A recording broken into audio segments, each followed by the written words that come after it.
You've been taught to fight life, to control everything, to always push harder, aim higher, chase more. But what if that's the reason you're tired all the time? What if all that forcing, fixing, and overthinking is what's keeping you stuck? They said success comes from control, from never stopping, from always doing. But if that were true, why do so many people who have it all still feel lost? Why do you still feel anxious, restless, like something's missing? The truth is, life was never meant to be forced. It was meant to flow. Tonight, we're not here to add more to your to-do list. We're here to let go of the pressure, the noise, the need to always have the answers. And in that letting go, you'll find something better. Stillness, clarity, freedom. For thousands of years, Buddhist wisdom has whispered a quiet truth. Peace isn't found in controlling life, it's found in allowing it.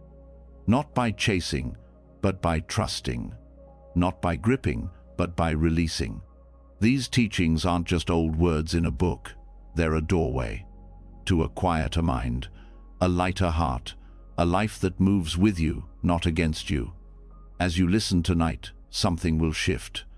The tension will start to melt. The thoughts will slow down. And for the first time in a while, you'll feel safe to just be. This isn't just another audio to fall asleep to. This is the start of your return to flow. So take a breath. Let the weight drop. You've carried enough. And now, let's begin. You've felt it, that sudden rush of emotion, the tightening in your chest when someone says the wrong thing, the sting of disappointment, the wave of anger, the quiet ache of sadness. It shows up out of nowhere, and before you realize it, you're deep in it. A single thought turns into a storm, a passing feeling becomes a trap. But what if it didn't have to? What if you could feel it all, without holding on to any of it? Not by running, not by numbing, but by seeing clearly. That's what this is. That's where we begin, not with some huge moment, but in the smallest space, the breath before a reaction, the pause between thoughts, the flicker of awareness that says, this too will pass. This is Anicath truth, that everything changes, constantly. It's not a concept to memorize, it's a way to meet life. And once you see it in action, not just in theory, everything begins to soften. Not in some magical instant, but breath by breath, moment by moment. You've been told to control emotions, to fix them, to fight them. But what if that's why you suffer? What if the peace you've been chasing is already here, quietly waiting behind your grip? Anika doesn't ask you to escape your experience. It invites you to experience it more deeply with the full understanding that it won't stay. You might notice it first in small things, a sudden irritation when someone cuts you off, the heaviness that follows a mistake, the lingering anxiety after a hard conversation. Normally, you cling, you replay it, you react. But if you pause and notice what's really happening underneath the surface, something shifts. That anger that felt so solid, it's already different than it was a minute ago. That fear, it's already fading. Emotions aren't fixed. They're like weather systems moving through your inner sky. You don't have to stop the rain. You just need to stop building houses in storms. Most suffering doesn't come from the emotion itself, but from what the mind builds around it. You feel sadness, and then suddenly you're telling yourself a story. This always happens to me. I can't handle this. Something's wrong with me. The emotion becomes a judgment, and the judgment becomes a cycle.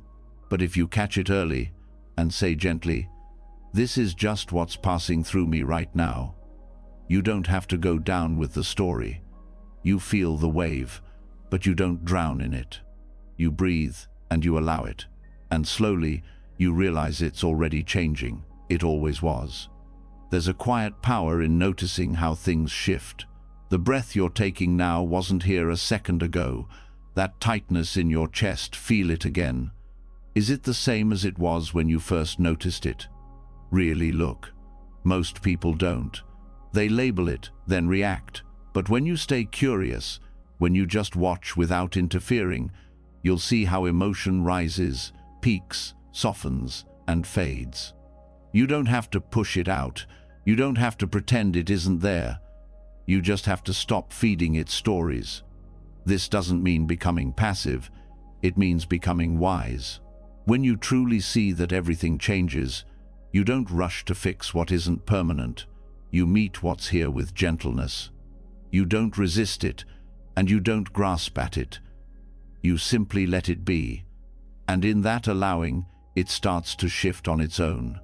This is what liberation feels like, not dramatic, not loud, but quiet and steady like water wearing away stone. Even happiness becomes softer when you understand anicca. You stop clinging to good moments, afraid they'll slip away. You stop chasing highs, thinking they'll last forever. And because of that, you enjoy them more. You taste the sweetness of life without needing to own it. You let things move through you with open hands. The joy of impermanence is that everything becomes more precious not because it lasts, but because it doesn't. This practice begins now, wherever you are. You don't need to be in a monastery. You don't need years of meditation experience. You just need to notice. When you feel a wave of emotion, breathe. Let it be there. Don't rush to understand it. Don't turn it into a problem. Just be with it. Like sitting with a friend who needs no advice, only presence. That's what you offer your own heart. Presence, without judgment, without control. And if you forget, that's okay. Start again. This isn't about being perfect. It's about being present. One moment at a time. There will be times when the emotion feels overwhelming, when you want to escape it or act on it. But if you can just pause just for a few seconds, you'll find that something inside you is bigger than the feeling. Something steady, something still.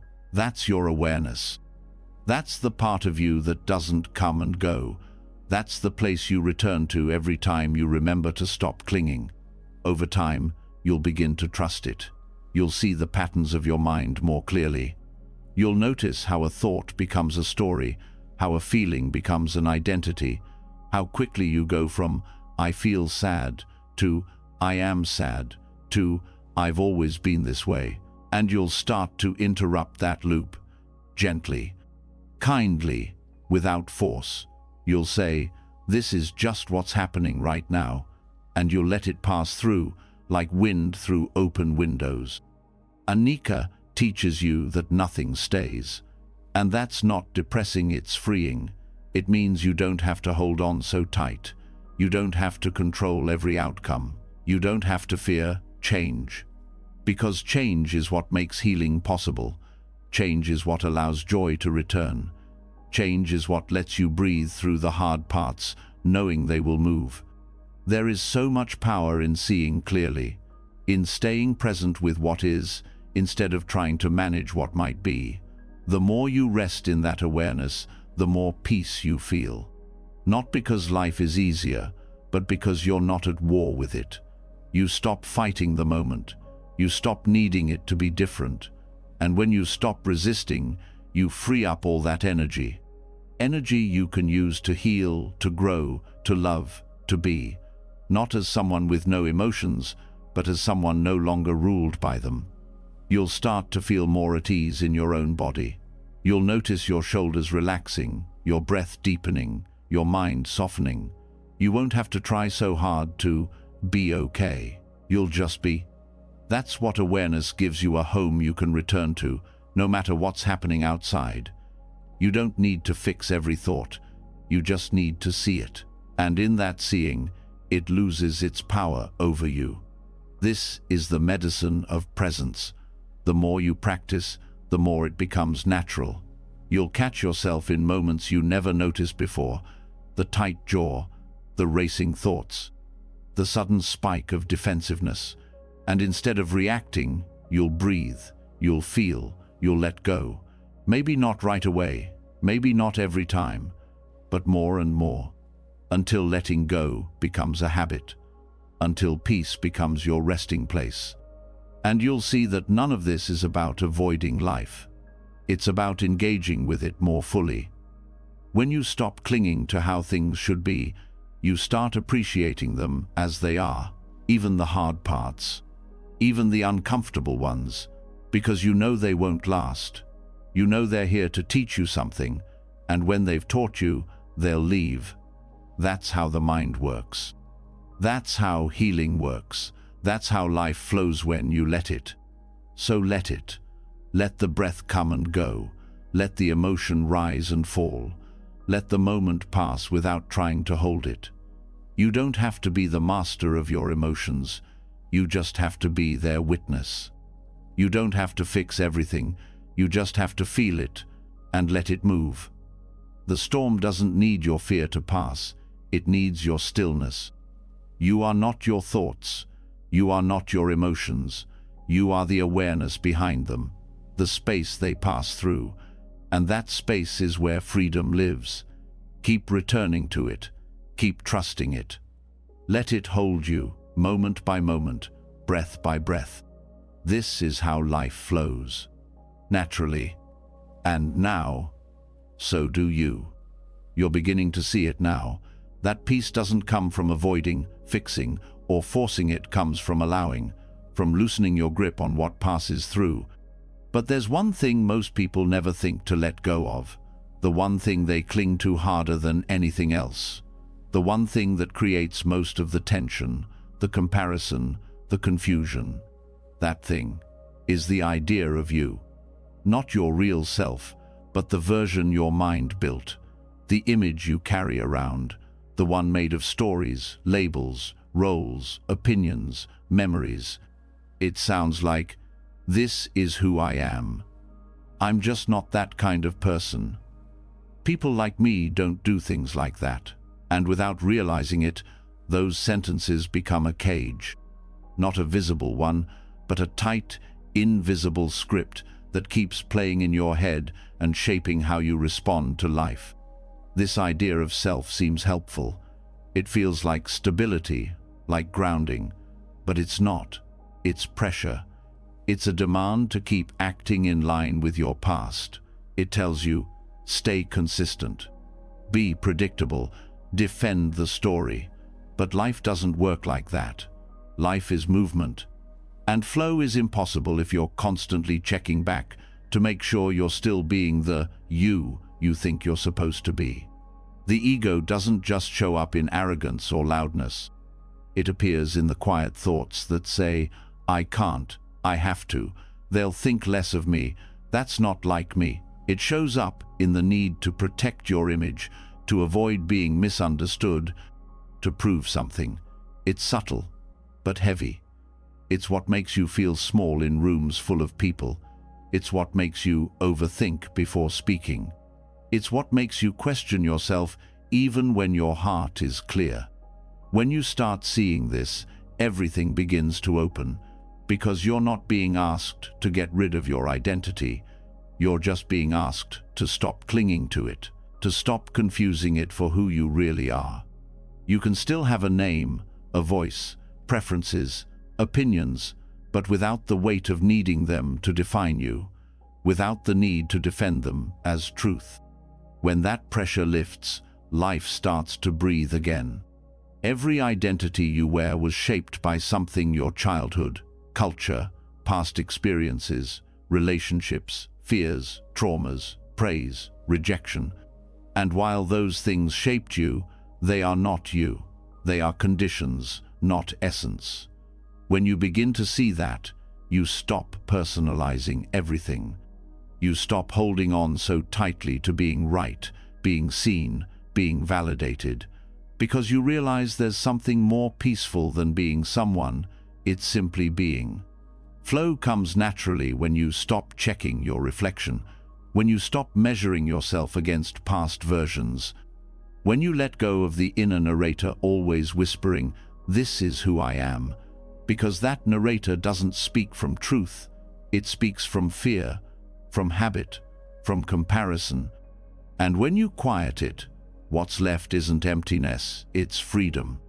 You've been taught to build a strong identity, to find your passion, your path, your true self. But maybe the truth isn't found in building, but in dissolving.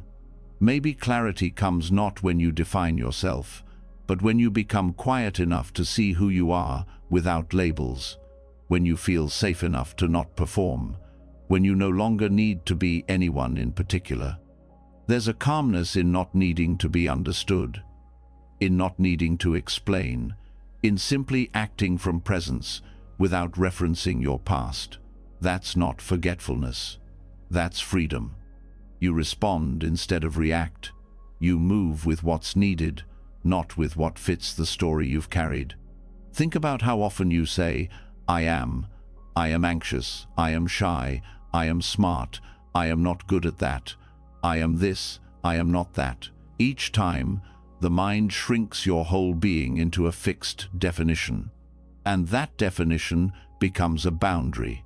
You start to live inside that shape.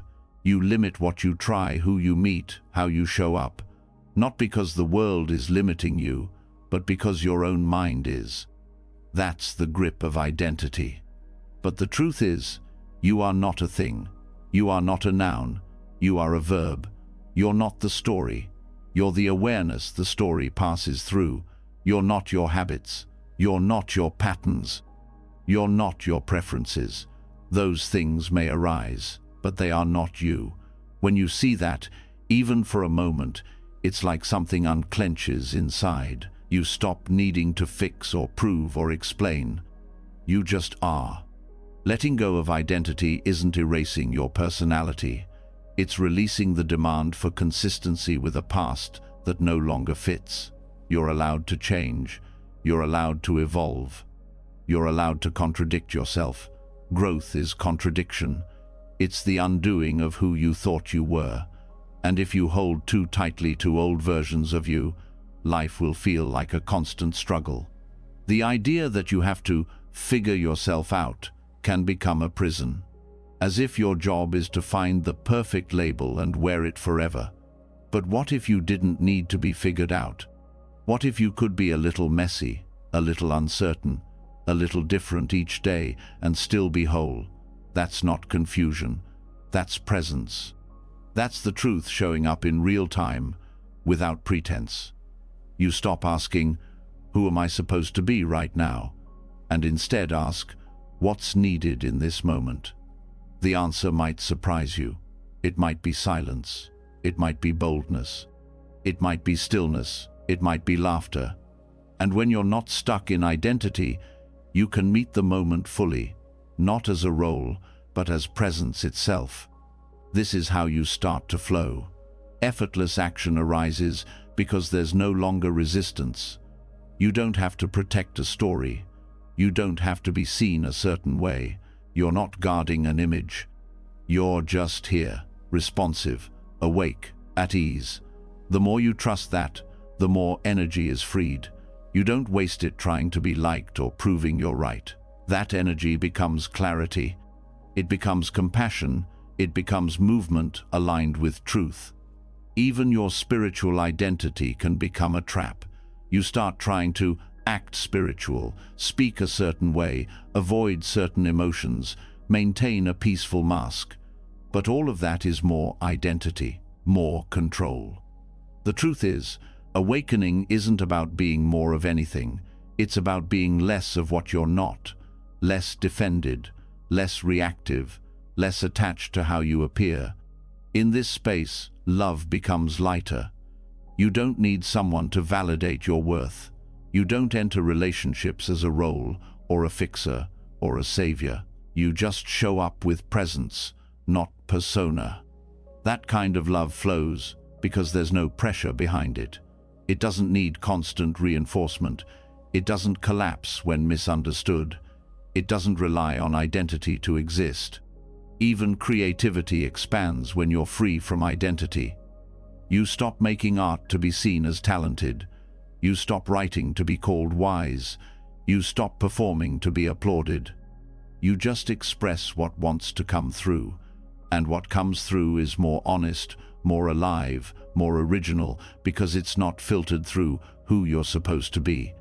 There's a humility that grows here, not the kind that puts you down, but the kind that no longer needs to lift you up. You stop needing to feel special to feel whole. You stop needing recognition to feel real, because you already feel rooted. You don't need an identity to be complete. You already are. This dissolving is gentle. You don't force it. You don't rip away your sense of self. You just notice the places where clinging creates tension. You notice how often you edit your words to protect an image. You notice when you feel defensive or not because something true was said, but because something threatened your story. That noticing is enough. Awareness starts the loosening. The more you watch the mind build identity, the more space you feel. A thought arises. I'm not enough. And you see it. Just a thought, not a truth. A memory surfaces. People like me never succeed. And you see it, just a pattern, not reality. A label echoes. I'm too sensitive, too loud, too quiet, too much, not enough. And you see it, a collection of words that you don't need to keep. You get to live without boxing yourself in. You get to show up without armor. You get to be more of yourself by needing less of an identity. And that's where the real strength lives, not in knowing who you are, but in not needing to, in trusting that whatever rises from awareness is already enough. This kind of trust doesn't come from thought. It comes from presence, from sitting with yourself quietly again and again until the noise fades, until the roles fall away, until all that's left is breath, stillness, and awareness, alive and empty and full. You won't find yourself in the mirror of the world. You'll find yourself in the silence underneath everything the world reflects. There's no identity in flow. There's only participation, only openness, only responding with full attention, without agenda. You're not trying to win. You're not trying to prove. You're not trying to fix your image. You're just here, and being here fully is the most honest thing you'll ever do. So, let the old ideas fall away. Let the need to be seen a certain way dissolve. Let the story unravel. You are not here to live as a fixed idea. You are here to move, to grow, to change, to flow. And flow doesn't ask you to be someone. It asks you to be. To live from the stillness that needs no name. To speak from the depth that needs no title. To love from the freedom that needs no role. This is how you return to yourself. Not the small, limited self made of labels, but the spacious self that was never born and never broken. The self that doesn't speak in words, but in presence. The self that doesn't need approval, because it was never separate to begin with. Here, there's nothing to prove, nothing to defend, nothing to hold, just life, flowing through you. And you, flowing back into life, quietly, effortlessly, free. When you stop clinging to who you think you are, something quieter starts to guide you. Not a voice from outside, not a role you have to perform, but an inner sense that knows how to move without force, how to act without trying to impress, how to live without constantly adjusting your mask. That stillness doesn't need identity to function, but there's something else it needs: balance. Not the kind of balance that's perfectly still, the kind that breathes, adjusts, responds. A living balance. A way of moving through each day that keeps you upright, not by holding you stiff, but by keeping you soft enough to respond to life in real time. That's the middle way. Not a rulebook, not a theory.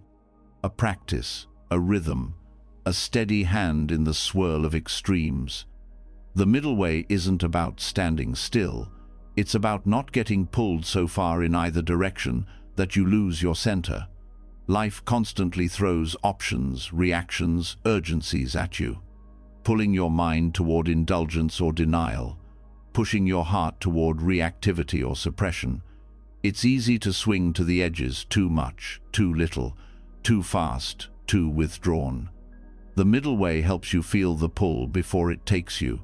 It gives you a way to check your position before you tip over. This path isn't about staying neutral, it's about staying awake, not being frozen between opposites, but fluidly navigating between them. You start seeing in each moment, am I overreaching or holding back? Am I forcing or avoiding? Am I acting from fear or from clarity? These questions don't always come with words.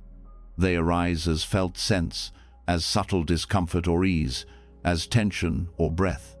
You learn to listen to that feedback before it becomes suffering. When you start using the middle way as a real-time practice, it changes the way you make decisions. You don't ask, what's the right thing to do, in the rigid sense. You ask, what's balanced right now? Because what's right isn't always fixed. It depends on awareness, timing, inner state. The same action can be compassionate one day and reactive the next. That's why this path isn't about copying wise behavior, it's about cultivating wise perception. Every situation becomes a chance to feel where you are. Someone says something hurtful. One part of you wants to strike back, another wants to shut down completely. But there's a third option, the one that pauses, breathes, and responds from steadiness. Not passive, not aggressive, just grounded. The more you notice this space, the more it opens up. The more you learn to live from it, the more peace you carry in conflict. This isn't a moral tightrope. It's not about perfection. It's about dynamic balance. Like walking, you're never perfectly still. You're constantly adjusting. You're leaning slightly left, then right, then center again. Each movement is correction. And yet, from the outside, it looks like flow. Life is the same. Every conversation, every task, every choice is a chance to feel your weight, your footing, your breath, and correct gently. Balance is not found in rules, it's found in response. That's why clinging to structure too tightly can throw you off. Discipline without flexibility becomes rigidity. Freedom without structure becomes chaos. The middle way isn't between chaos and order, it's the dance with them. You feel when you're pushing too hard, when you're escaping, when you're overthinking, when you're drifting, and you bring yourself back. Not with punishment, with awareness. This awareness sharpens with practice. You begin to see how extremes show up in subtle forms. Not just loud reactions, but small habits, overcommitting to please others, avoiding rest out of guilt, numbing emotions instead of meeting them. Each one pulls you off center. The middle way doesn't shame you for that. It simply invites you to return. Returning is a moment-to-moment choice. It starts in the body. You notice tension in your jaw, that's a sign. You notice rushing thoughts, that's another. You pause. You feel your breath. You reconnect to what's here now. That's not a delay, it's wisdom in motion. Every time you return to that center, you're training your nervous system to trust presence over panic. This practice isn't distant or lofty, it's practical. You use it while responding to an email, while deciding what to say in a hard conversation, while choosing whether to speak or stay quiet. You sense, am I centered? Am I aligned? Or am I reacting from a wound? The answer doesn't always come in words. Sometimes it's a tight stomach. Sometimes it's a deep exhale. You learn to read your own signals. You start to notice that the pull toward extremes often comes from fear. Fear of being wrong, of being rejected, of losing control. The middle way doesn't ask you to fight fear. It asks you to stay rooted while fear moves, to feel the pull without letting it carry you.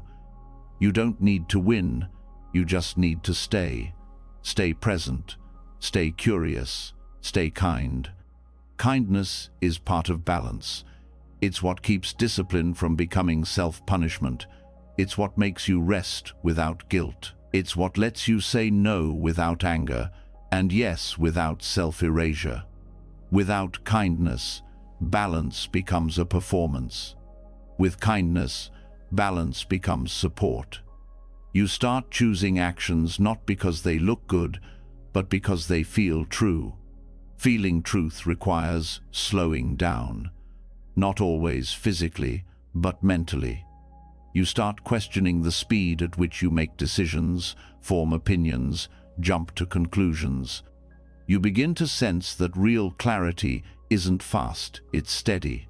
The middle way teaches you to give space before reacting, space for nuance, space for truth to surface, not because you're unsure, but because you're deepening.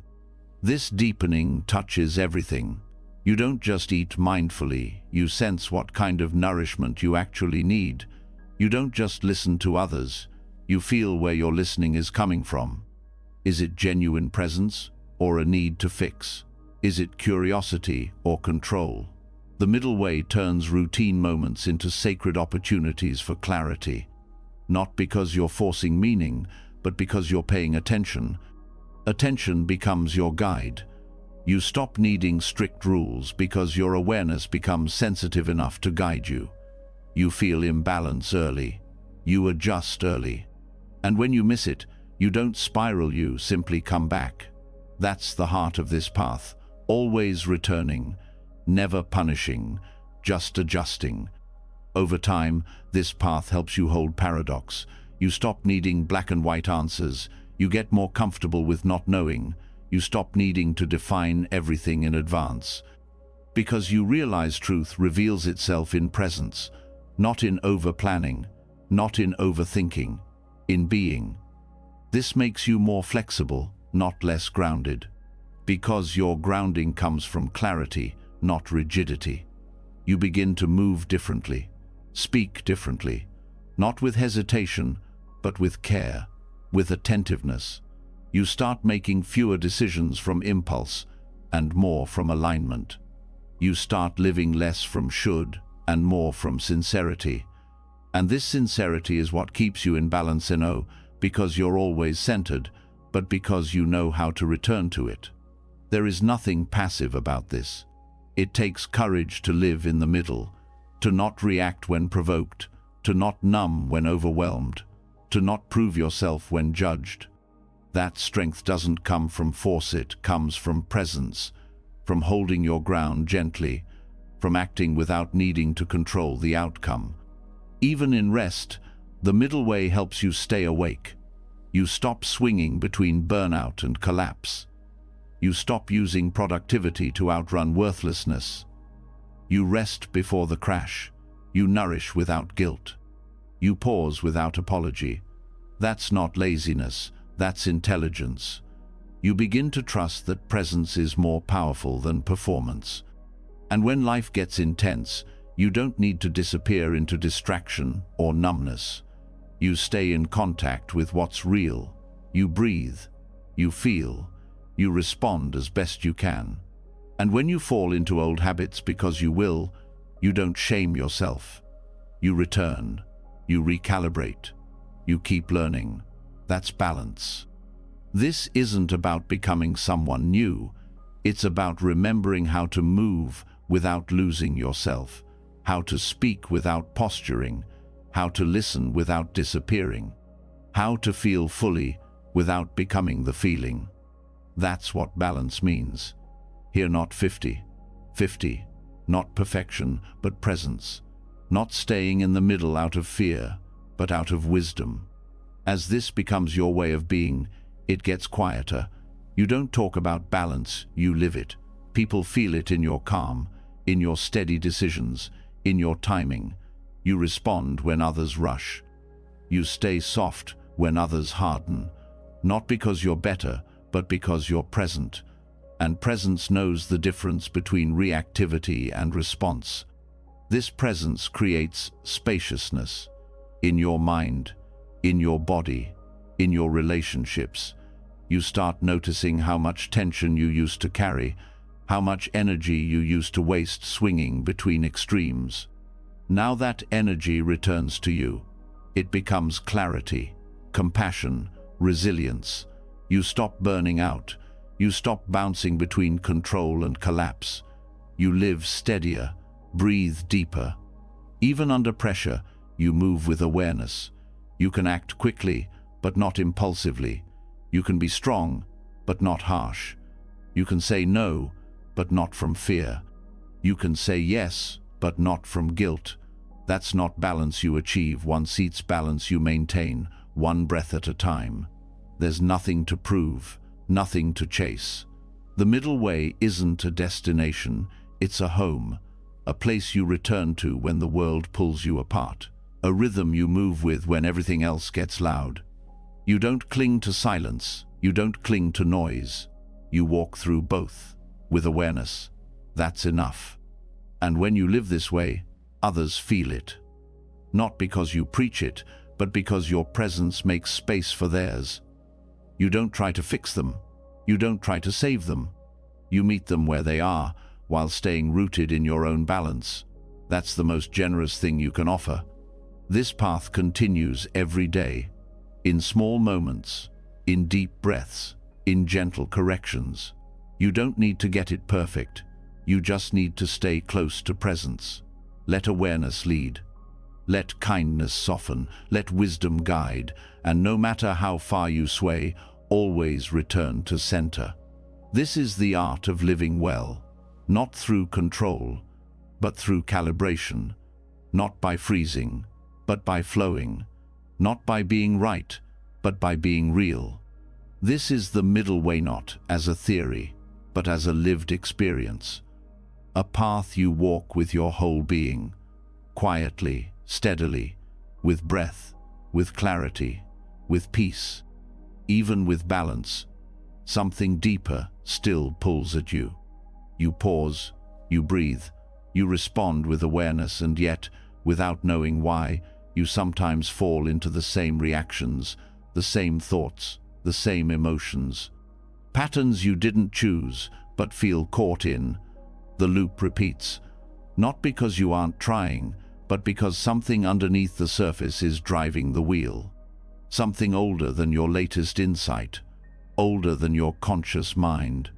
These are Sankara's deep mental formations that live beneath your daily awareness. They're not just habits, they're impressions, accumulations, emotional grooves worn into the landscape of your mind by years of reacting the same way to similar triggers.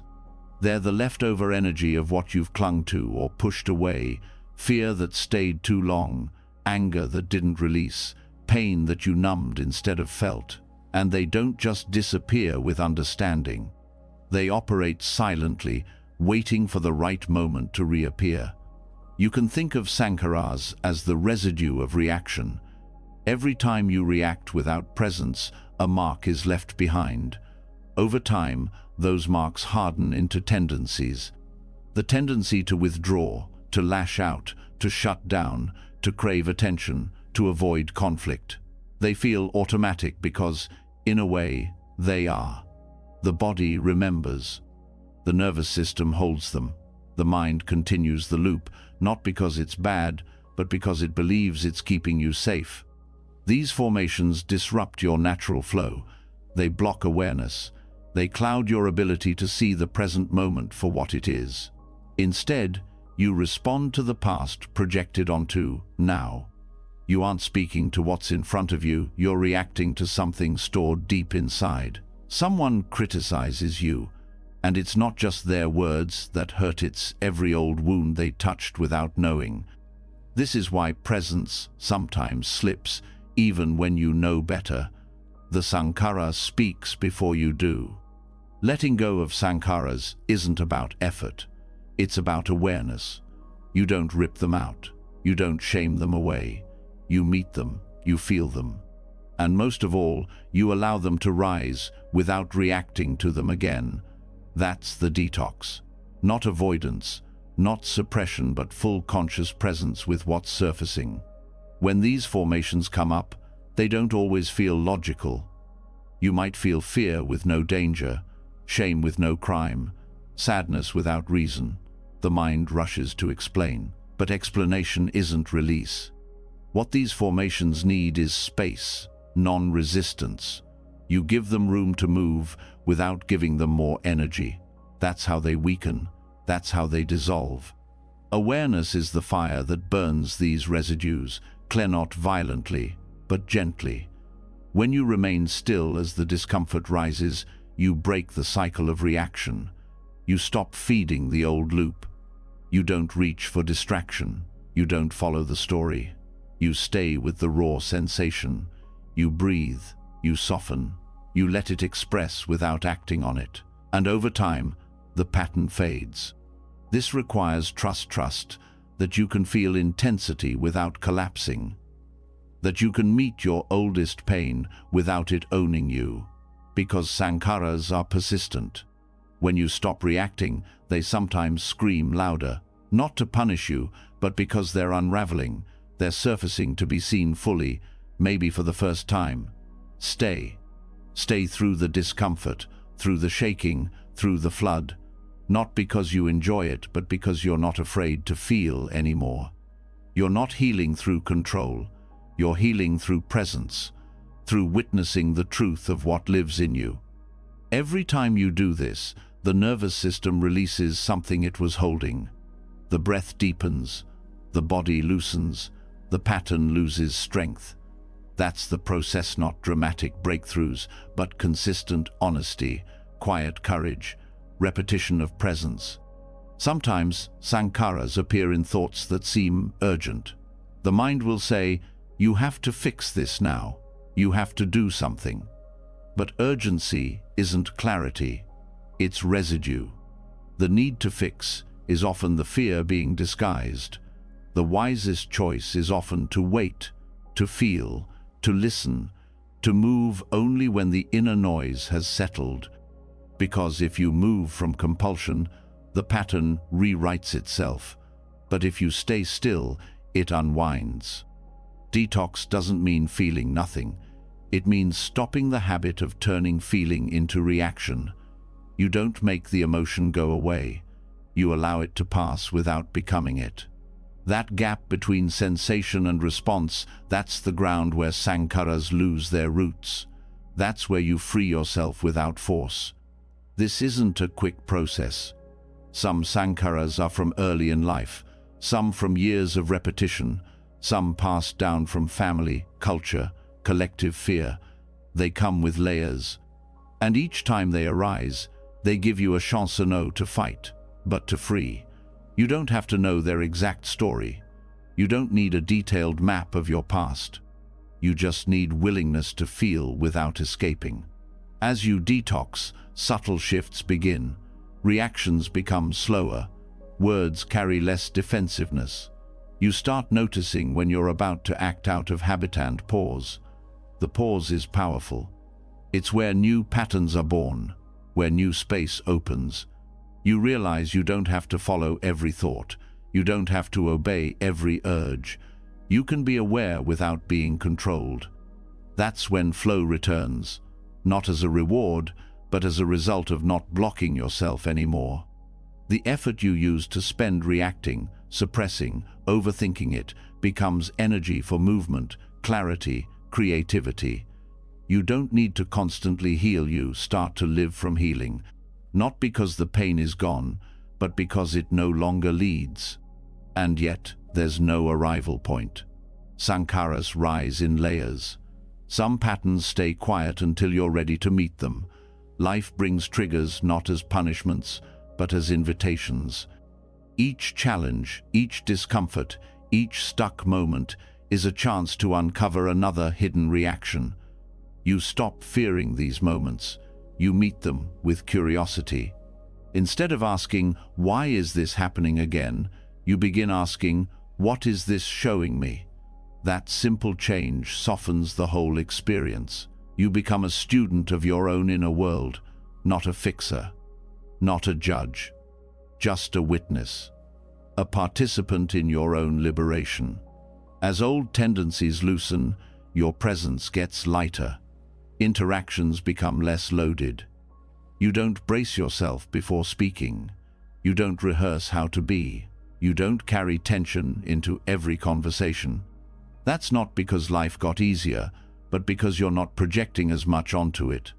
You start recognizing when your words are coming from clarity or from residue.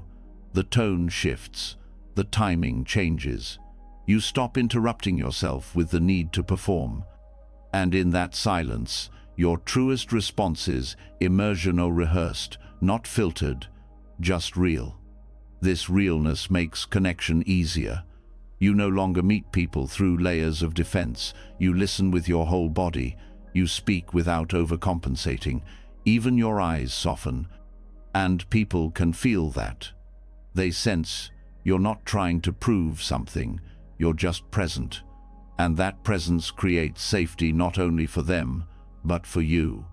Sankara work brings you home to your body. Because many of these formations aren't mental, they're physiological. The chest that always tightens, the shoulders that lift, the gut that braces. Awareness teaches you to live inside those sensations without shutting down. You don't need to escape. You learn to stay. And the more you stay, the more space returns, not just inside you but around you. You no longer fill the silence with unnecessary noise. You're okay not having the last word. You're okay not having the answer right away. That quiet is what replaces the old rush. You stop needing intensity to feel alive. Aliveness comes from stillness now. Sometimes sankaras release in unexpected ways. Tears without a story, shaking without fear, dreams that stir something loose. Trust the body's wisdom.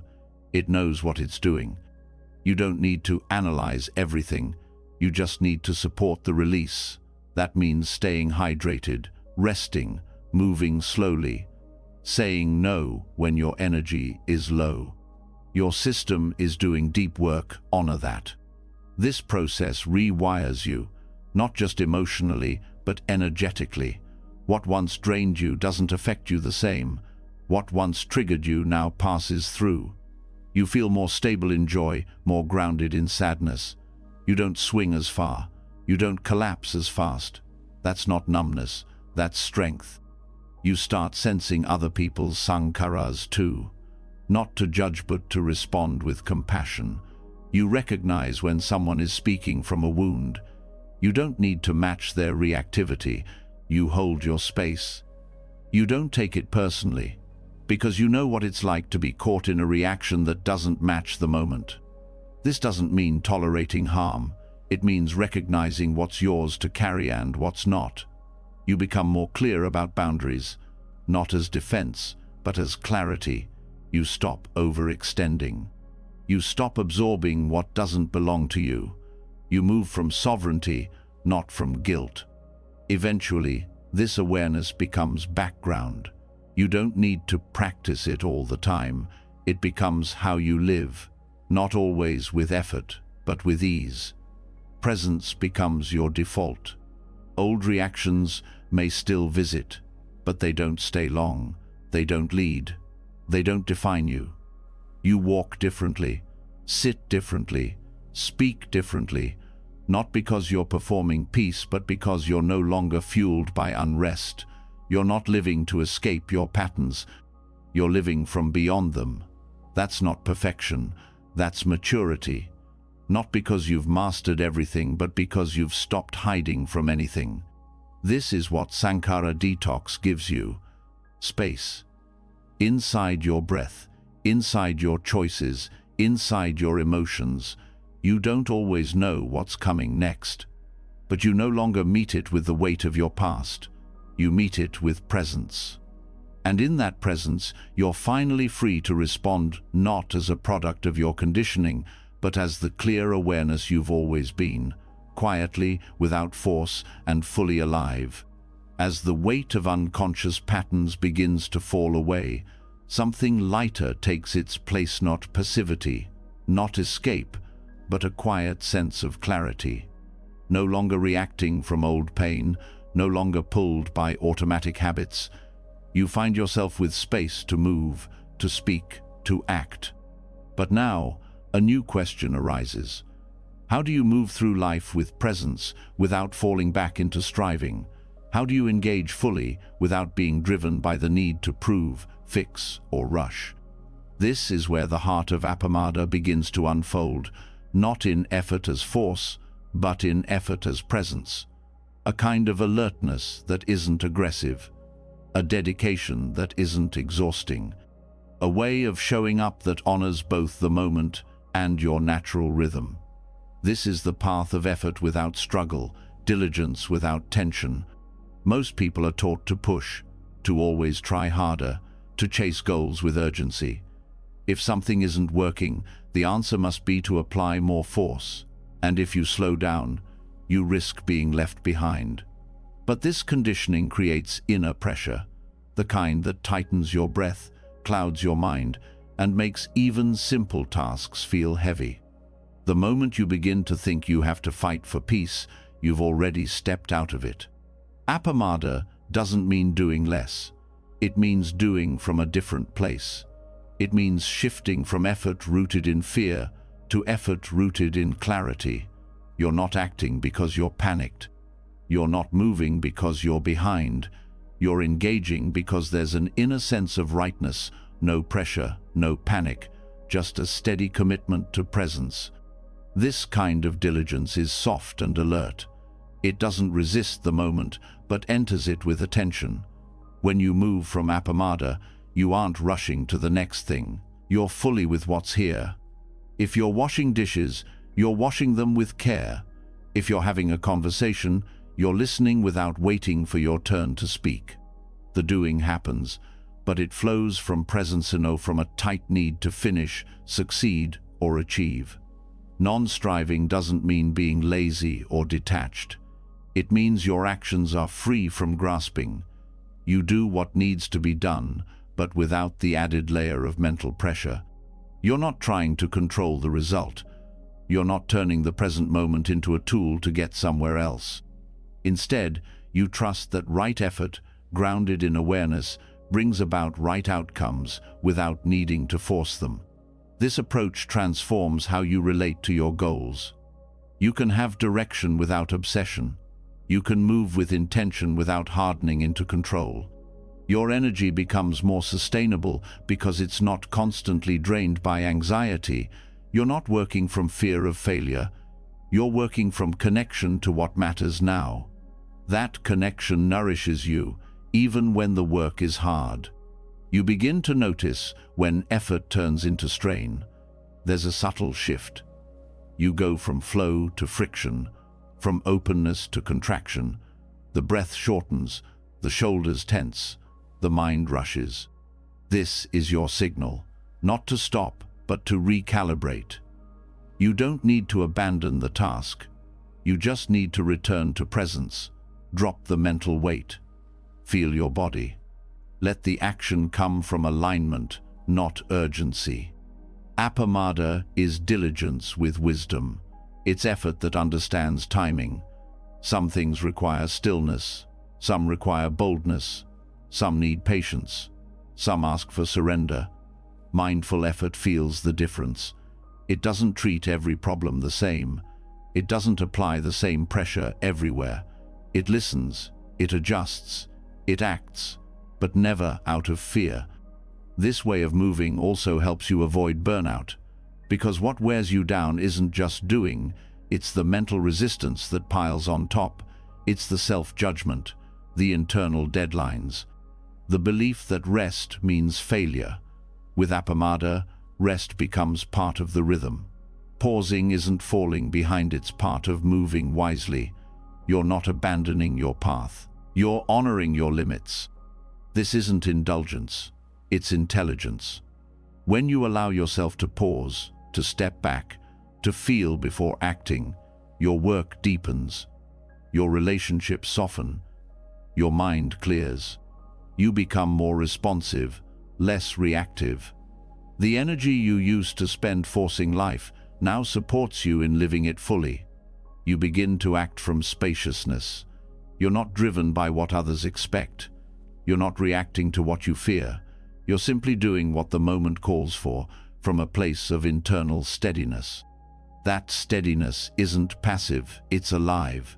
It's alert to what's needed and willing to act without being dragged by emotion or pressure.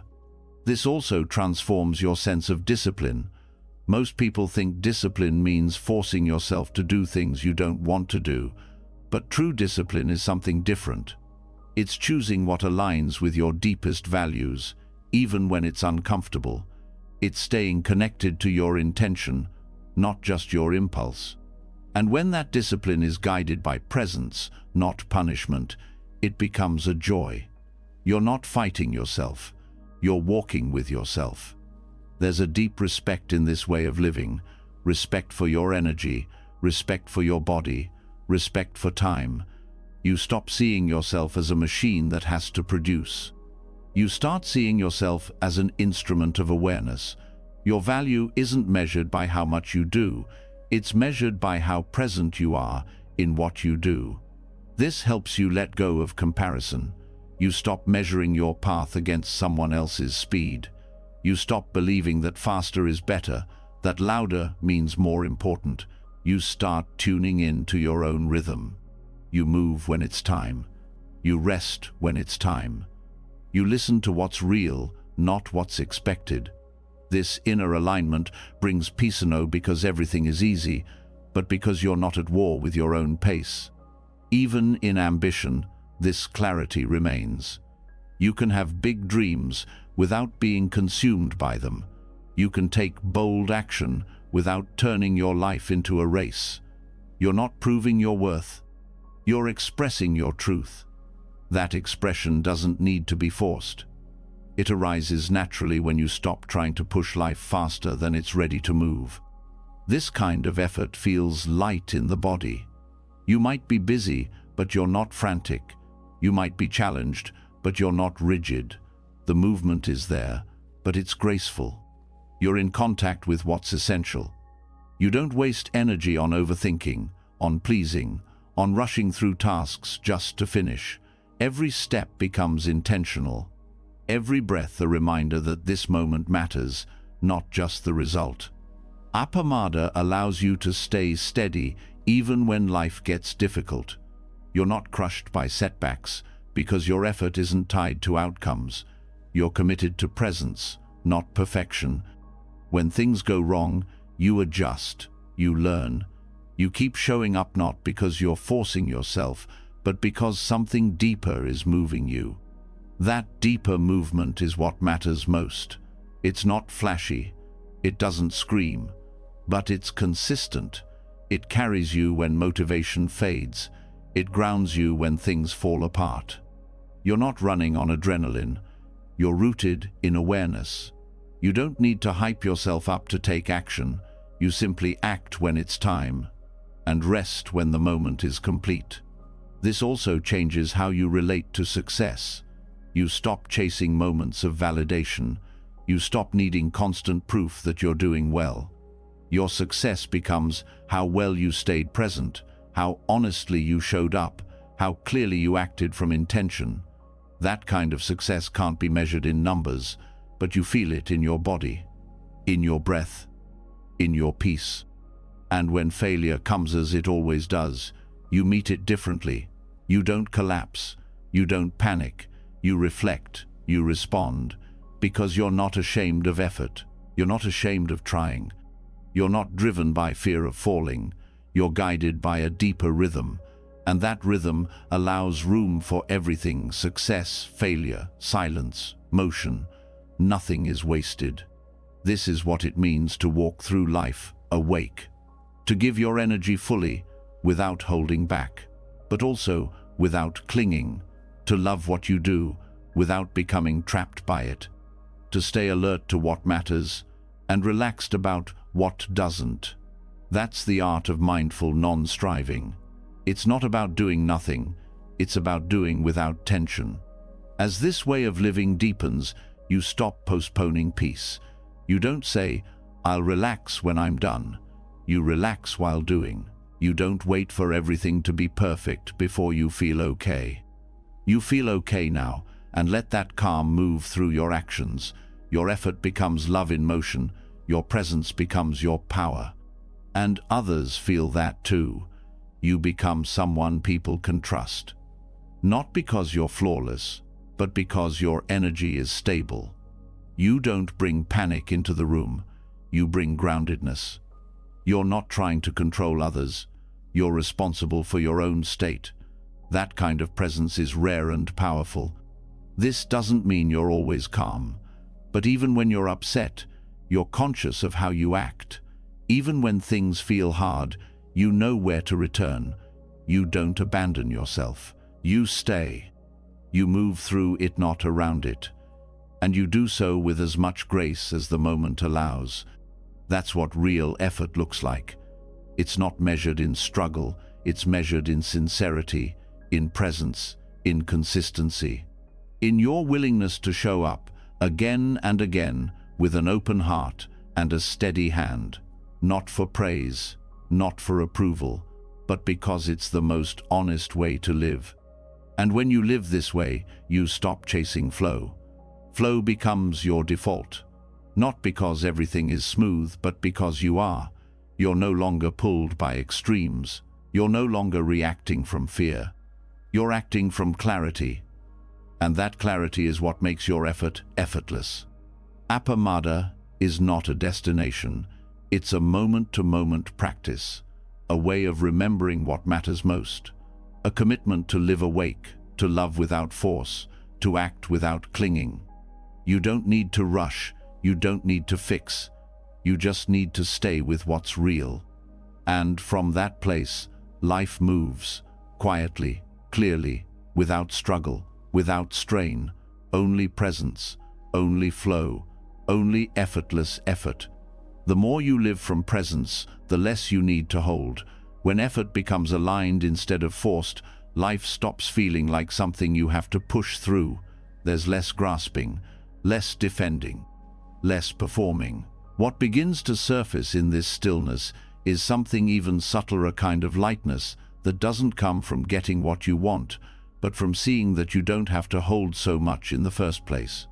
Not your roles, not your thoughts, not even the idea that things should have fixed meaning. This is where the depth of sunyata reveals itself, not as a concept to believe, but as a space to live from. Emptiness, in this sense, doesn't mean void or lack. It means freedom from fixed form. It means the openness beneath appearances. It means not being confined by what something seems to be. When you see clearly, you begin to notice that everything you hold onto, every belief, identity, emotion, relationship, is shifting, always changing. And yet, you keep trying to freeze it, define it, name it, turn it into something permanent. This grasping creates weight, tension, friction. Not because anything is wrong with life, but because you're trying to control what can never be held still. Sunyata is the realization that everything you cling to is empty of fixed essence. Your job isn't who you are. Your thoughts aren't the truth. Your emotions aren't permanent. Even your relationships are not fixed objects. They are living, breathing fields of interaction, constantly moving, reshaping. When you stop forcing life into solid shapes, something opens. You begin to relate to the world differently. Instead of treating people like characters in a script, you meet them with fresh eyes, without assumptions, without the past pressed over the present. You stop needing your relationships to fulfill a story. You stop needing labels to feel safe. You start allowing space between words, between reactions, between expectations. In work, this openness becomes creativity. The less you fixate on how things should be, the more you start noticing what's actually possible. You stop trying to make your role fit a rigid identity. You allow the task to unfold through presence, not pressure. This doesn't make you less focused, it frees your attention. You no longer resist change. You no longer need every plan to stay intact. You work with what's real, not what's frozen in your mind. Thoughts lose their grip when you see their emptiness. Not because you fight them, but because you stop mistaking them for absolute truth. You notice how quickly they arise, how they shift, how one thought contradicts the next. This doesn't make them meaningless, it makes them light. You can think clearly without being trapped in thought. You can observe the mind without being owned by it. The freedom of sunyata is not detachment in the cold sense. It's intimacy without stickiness. It's depth without density. It's being fully engaged while knowing that nothing needs to be possessed, that you don't need to carry everything you touch, that even the most beautiful experiences don't need to be held onto. This opens the heart in unexpected ways. Love becomes less about keeping and more about being with. You don't demand someone stay the same. You don't panic when dynamics shift. You begin to see that connection doesn't depend on control, that love can flow more freely when it isn't tied to ownership or permanence. You trust the natural rhythm of closeness and space. Letting life be empty doesn't mean letting it be meaningless. It means seeing that meaning is something that arises fresh from each moment, not something imposed from the past. The more space you give to your experience, the more clearly you feel what really matters. You begin to see the difference between what's real and what's just residue. This way of being softens conflict. You stop needing to win arguments because you no longer take every idea as an extension of your identity. You don't have to defend every belief. You can listen with openness, speak with honesty, and allow the space for disagreement without tension. That doesn't make you passive, it makes you grounded. In daily life, this shows up in small ways. You feel less disturbed when plans change. You're not thrown off by delay or disruption. You move with the shifting weather of events because you're no longer clinging to a solid picture of how things must go. That adaptability isn't indifference, it's wisdom. It's knowing that flow is only possible when your grip softens. Emptiness reveals itself most clearly in silence. Not just outer silence, but inner silence. The space between thoughts, the pause between emotions, the stillness beneath your activity. This silence isn't absence, it's potential. The potential for clarity, for fresh insight, for a deeper kind of presence that doesn't come from thinking more, but from thinking less. You begin to see how much of your suffering came from mistaking what's temporary for something permanent. You held on to roles, outcomes, ideas. You resisted change. You tried to find solid ground in a world made of movement. Sunyata isn't about making peace with change, it's about seeing that change is the only thing that was ever real. When you relax into that, fear softens. In relationships, this brings ease. You don't need constant reassurance. You don't need to monitor every shift. You allow others their space to change, to grow, to move. You stop seeing people as fixed and start relating to their presence instead of your idea of them. That presence is what makes connection real. Not roles, not expectations, but moment-to-moment openness. The more you live from this space, the more friction falls away. You don't resist what arises. You don't cling to what passes. You don't demand certainty from things that were never designed to be certain. And in that openness, something subtle emerges. A joy that doesn't depend on getting what you want. A peace that doesn't depend on everything going your way. This peace isn't passive, it's alive. It breathes with you.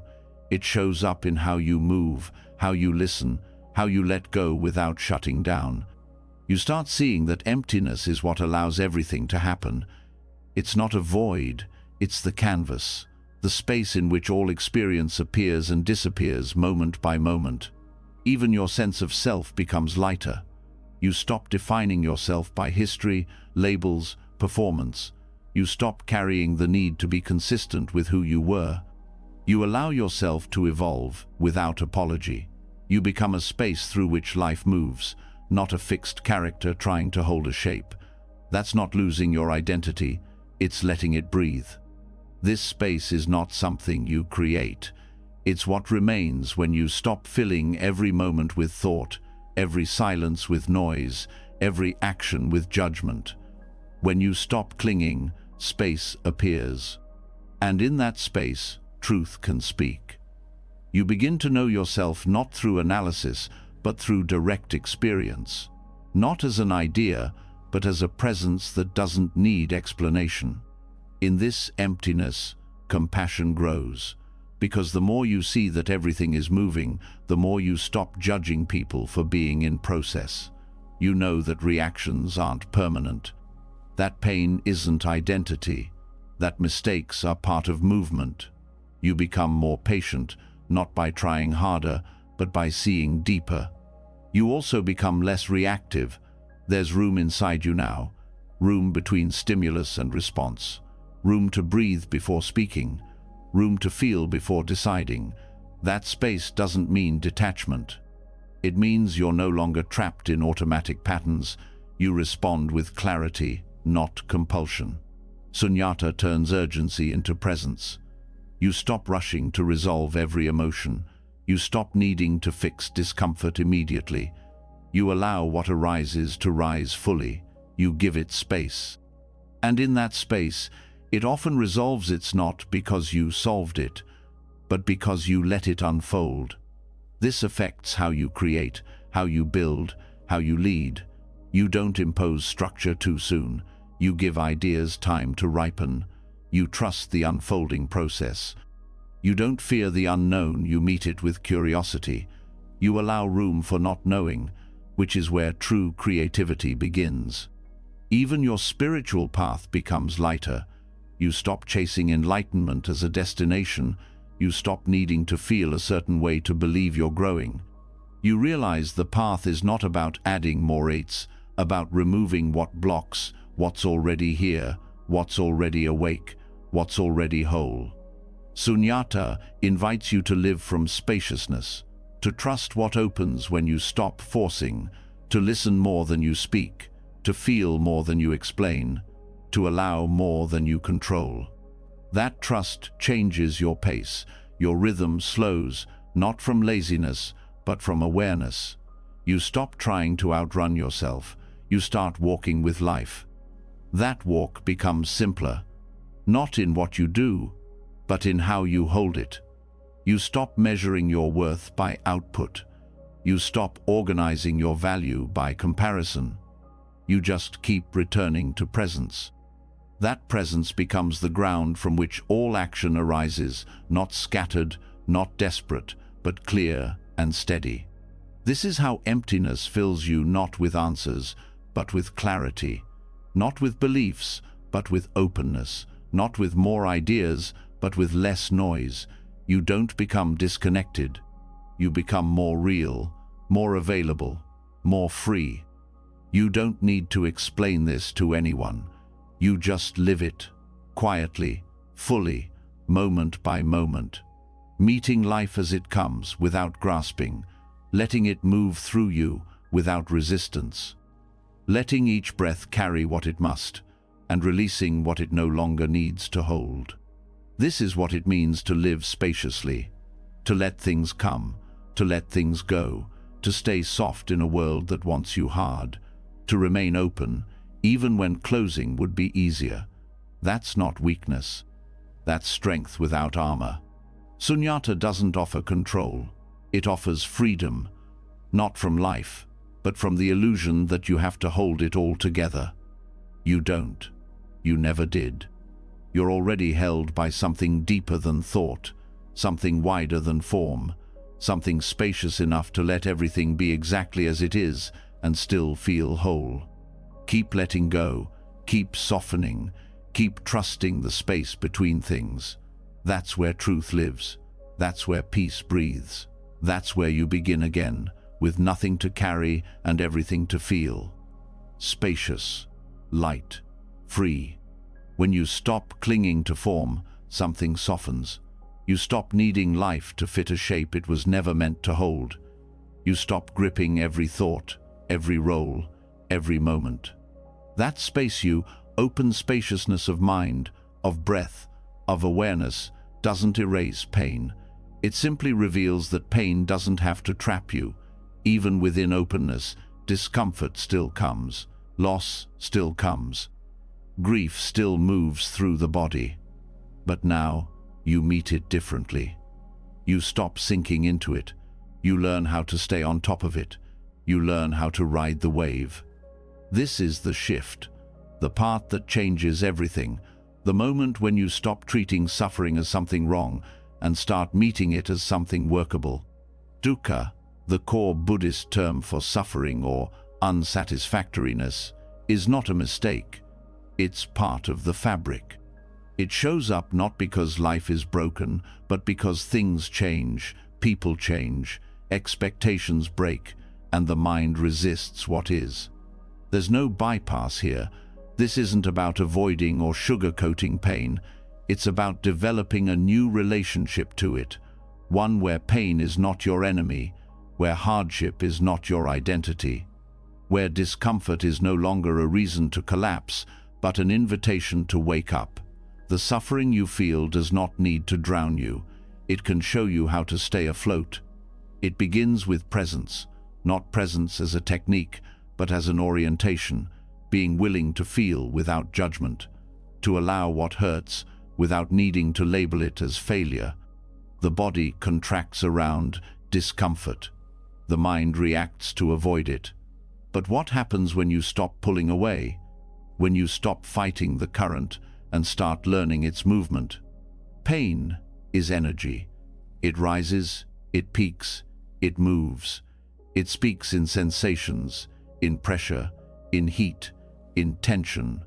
It wants to be felt, not analyzed. When you meet it fully, not with your head, but with your attention, it begins to move differently. The resistance starts to melt.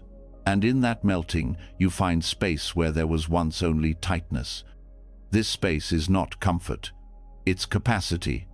The ability to stay, to not run, to not numb. Not because you're trying to prove strength, but because you know your avoidance creates more suffering than the pain ever could. What you suppress doesn't disappear, it stores. And what you turn toward eventually softens. You don't need to fix every emotion.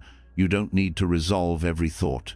You need to become the witness that stays steady while the storm moves through. Even grief has movement.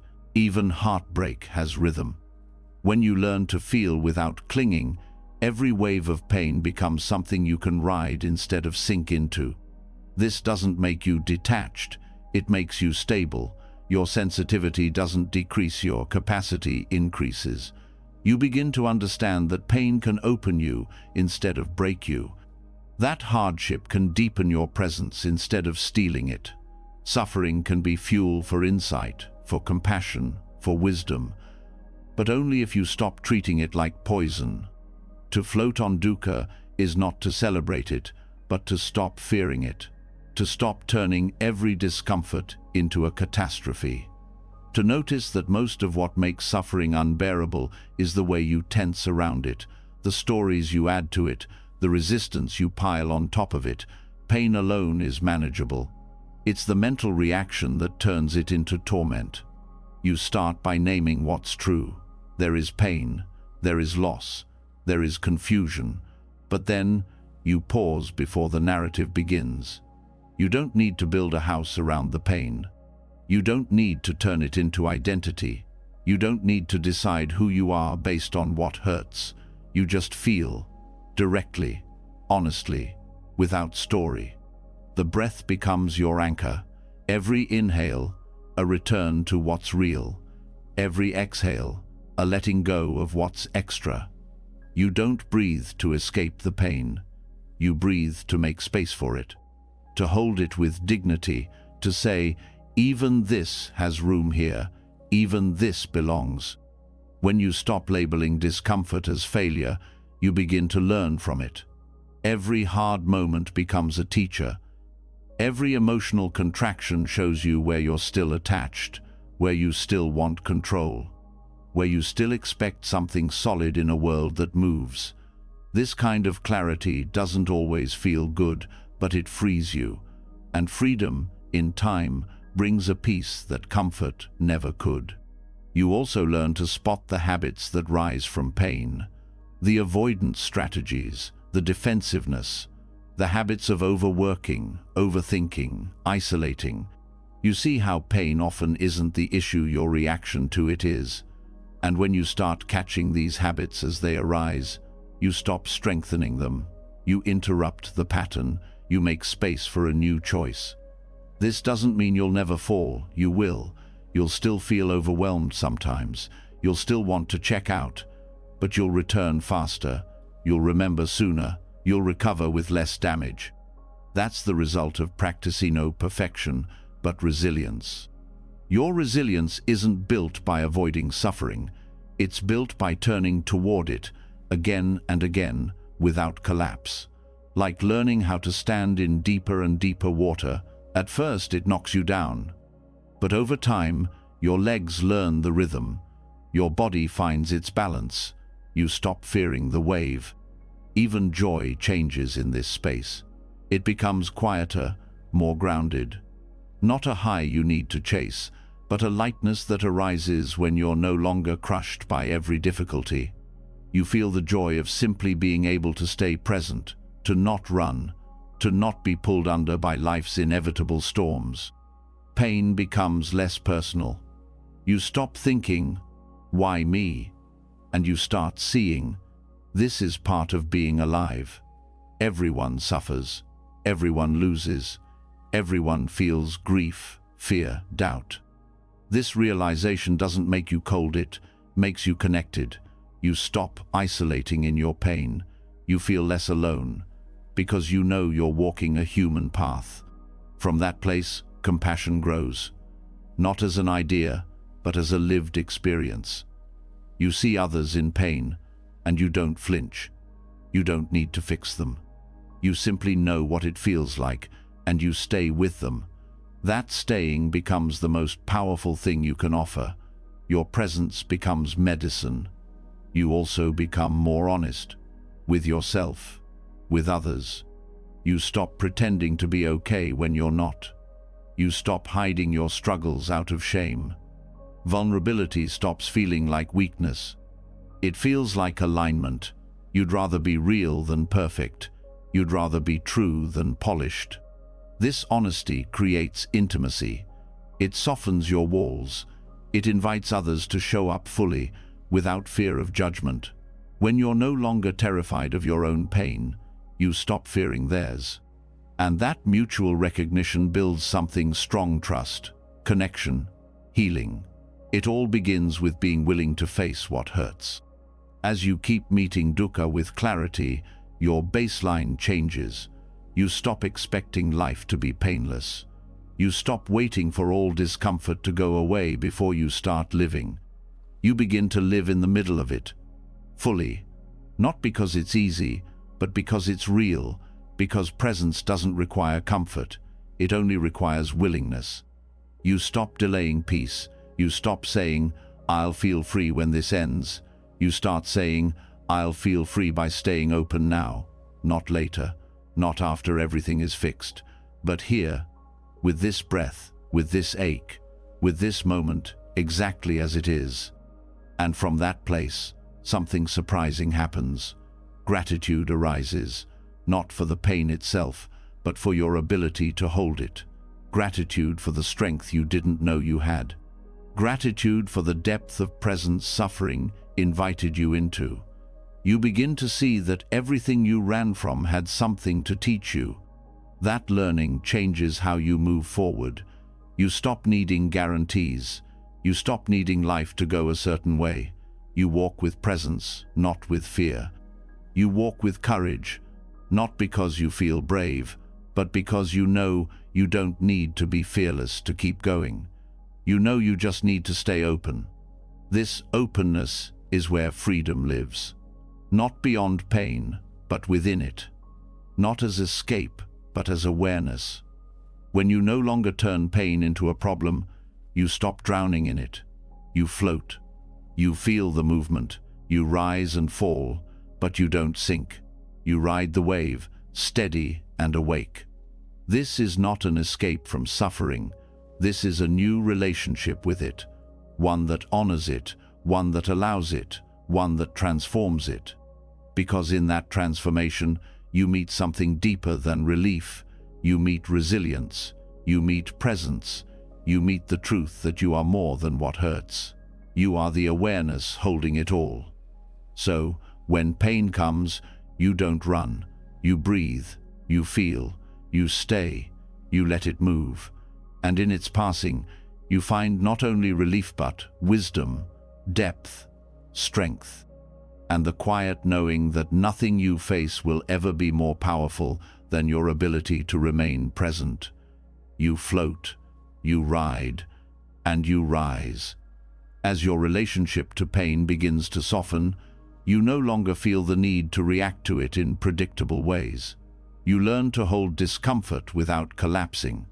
You let the wave pass through you without gripping it or letting it define your next move.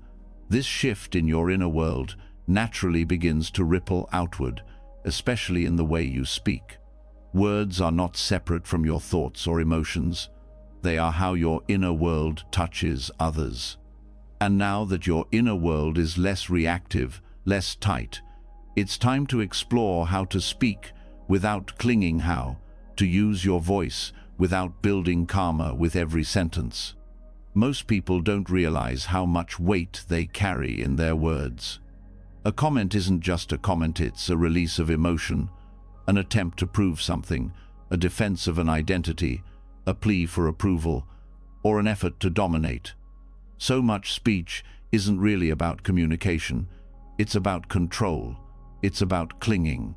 Words become a way to hold on to certainty, to push away discomfort, to shape how others see you, to get a sense of self that feels solid, even if it's temporary. But when your speech is driven by attachment, it always creates some kind of entanglement. It either hooks others into your own unresolved emotions, or it hooks you into theirs. Either way, it pulls you out of presence and into story. And story is where conflict grows, because stories defend themselves. They have a point to make. They need to be believed. And when you speak from story instead of clarity, it becomes almost impossible to listen, to learn, or to connect. Non-clinging speech is not about saying less. It's about saying what is needed without holding on. It means releasing the need to be right, letting go of the need to be praised. Speaking with honesty, but not with grasping. Communicating clearly, but not controlling how others receive it. You still speak, you still express, but you don't carry tension in your words. You let them go the moment they leave your lips. This doesn't mean being passive or silent. It means learning to listen to your intention before you speak. Why are you about to say this? Is it to defend yourself? To gain sympathy? To push someone to act a certain way? Or is it to bring clarity, offer truth, share presence? The motivation behind your words matters. It's what determines whether your speech leaves peace or residue behind. One of the reasons clinging speech is so common is because it gives a quick feeling of relief. You lash out and feel powerful for a moment. You over-explain and feel temporarily safe. You interrupt and feel heard for a second, but that relief is shallow, and it usually creates more suffering later: misunderstanding, regret, defensiveness. The cycle continues. Presence gets buried beneath the noise. With mindful speech, you pause before that first impulse. You feel the urge to correct someone harshly, and you breathe. You feel the desire to share something just to be seen, and you question it. You sense the habit of explaining too much, and you ask yourself whether silence would carry more strength. Not every thought needs to become a sentence. Not every emotion needs to be shared instantly. Stillness can be more honest than words if the words are not clean. When you do speak, clarity becomes the guide. You say only what is necessary, not to be vague or evasive, but to avoid inflating your message with extra emotion. You speak in a way that's kind without being soft, truthful without being cruel, firm without being hard. You don't decorate your sentences to manipulate. You don't raise your volume to dominate. You speak as if your words are tools for connection, not weapons of control. One of the most powerful shifts in this practice is learning how to release the outcome of your communication. You can speak from your heart and still be misunderstood. You can offer truth and it may still be rejected. You can express yourself with full integrity and not receive the response you hoped for. Non-clinging speech means allowing this to be okay. You do not force understanding. You don't bend yourself to be accepted. You release your part with clarity and let go of what isn't yours to carry. This opens a new kind of space in conversation. You're no longer trying to steer the moment, you're present with it. You listen without plotting your next point. You speak without tightening around your message. The interaction becomes alive, something shared instead of controlled. That doesn't mean it's always easy, but it becomes honest. And honesty, held in presence, heals more than any clever argument ever could. In moments of conflict, this becomes even more important. You're triggered. Your body wants to react. Your thoughts sharpen. You feel the rising impulse to say something that will land, something that will protect you or prove your point. But in that space of awareness, you see it. You see how much energy is behind the words forming in your mouth, and you choose not to speak until that energy settles. You stay, you breathe, you watch the emotion rise and fall. And when the time comes to respond, the words are clear, measured, not manipulative, not defensive, just what's needed and no more. Over time, this changes how you view communication entirely. It stops being about winning, or even about being understood. It becomes about staying connected to truth, even when it's hard. About offering presence instead of performance. About responding instead of reacting. This doesn't always make conversations smoother, but it makes them cleaner. You don't carry regret afterward. You don't replay what you should or shouldn't have said. You were there, fully, and you spoke from that presence. This kind of speech also dissolves hidden tensions in your relationships. People may not know why they feel safer around you, but they do, because your words don't carry hidden hooks.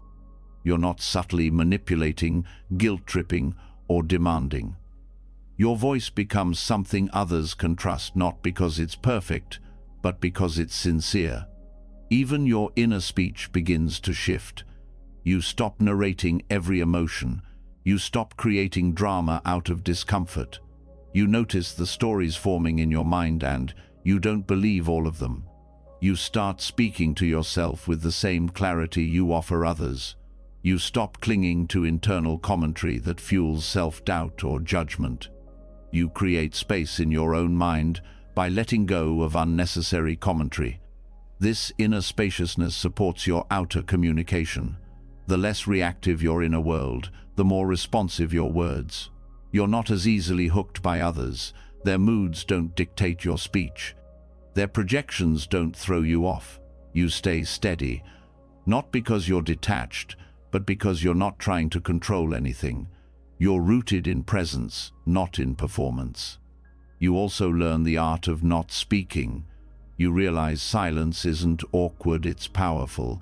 You stop rushing to fill space. You give others room to find their words. You let quietness say what words cannot. Sometimes the most respectful thing you can offer is your silence, not as withdrawal, but as attention, as reverence for the depth beneath the noise. When you do speak, your words carry energy that comes from stillness, not reaction. People can feel this. It's not about the vocabulary you use, it's about the awareness behind it. You can say something simple and it lands deeply because you meant it. You weren't posturing, you weren't trying to prove, you were just present. This changes how you apologize, how you set boundaries, how you express care. Apologies become sincere, not performative. Boundaries become clear, not confrontational. Expressions of love become gentle, not needy. Everything becomes more honest, not because you're trying harder, but because you're holding less. Letting go of attachment in speech is not about detachment from people, it's about releasing control over how communication unfolds. You say what you need to say, then you release. You listen without planning a rebuttal. You speak without tightening around your image. And when the conversation ends, you don't replay it endlessly in your mind. You let it go. Even difficult conversations become opportunities for growth. You're no longer afraid of disagreement. You don't collapse at the first sign of tension. You trust yourself to speak clearly, and you trust others to respond however they need to.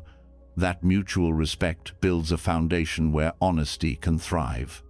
This kind of communication begins to feel effortless, not because you're doing less, but because you're clinging less. Your energy isn't spent protecting your ego, managing perceptions, or chasing approval. It's directed into presence, and from presence, your voice flows naturally, cleanly, without the weight of need. Over time, speech becomes an offering, not a tool. You offer truth, you offer clarity, you offer care, not to get something back, but to express what's real. This is what allows your words to carry power, not volume, not polish, but sincerity rooted in awareness.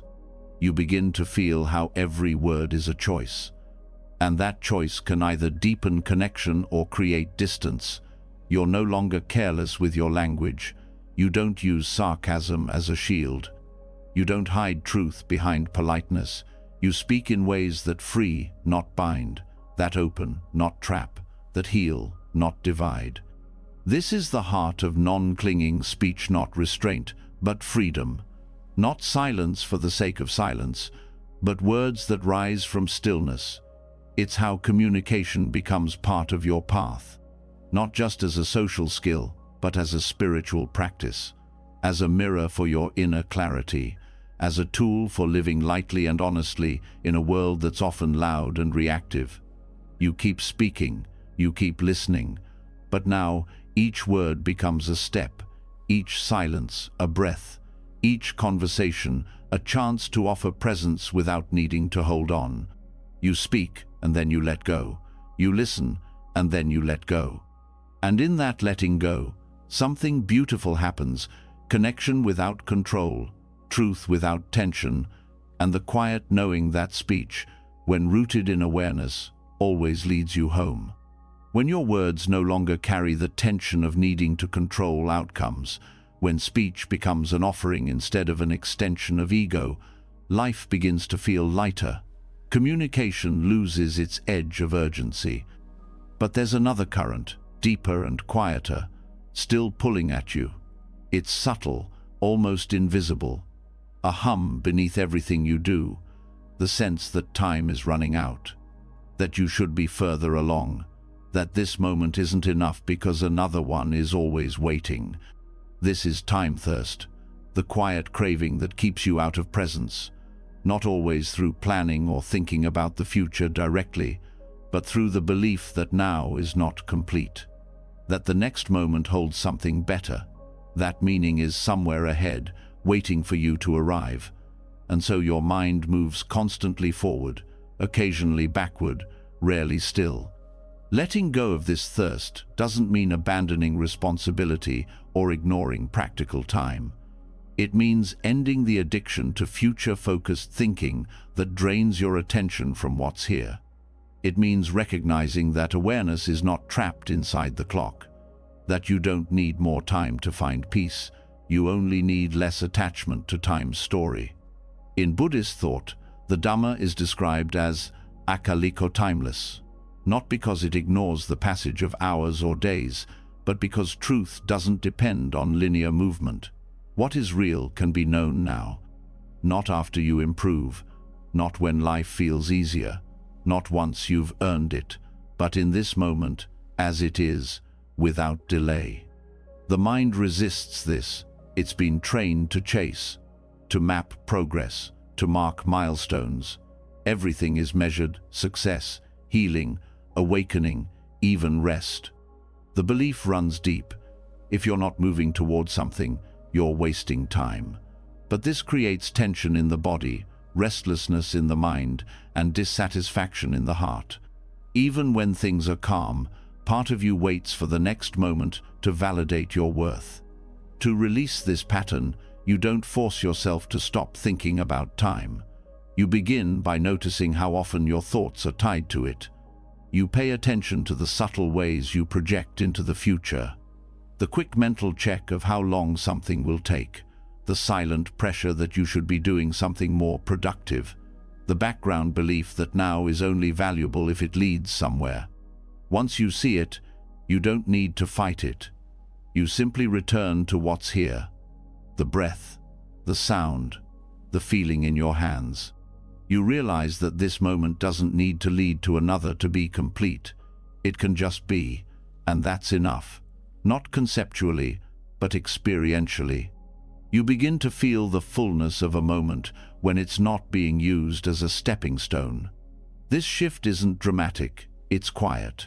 A slow dissolving of mental momentum. The mind will still create plans, remember events, hold appointments. That's not a problem. The suffering arises when those mental movements become who you are.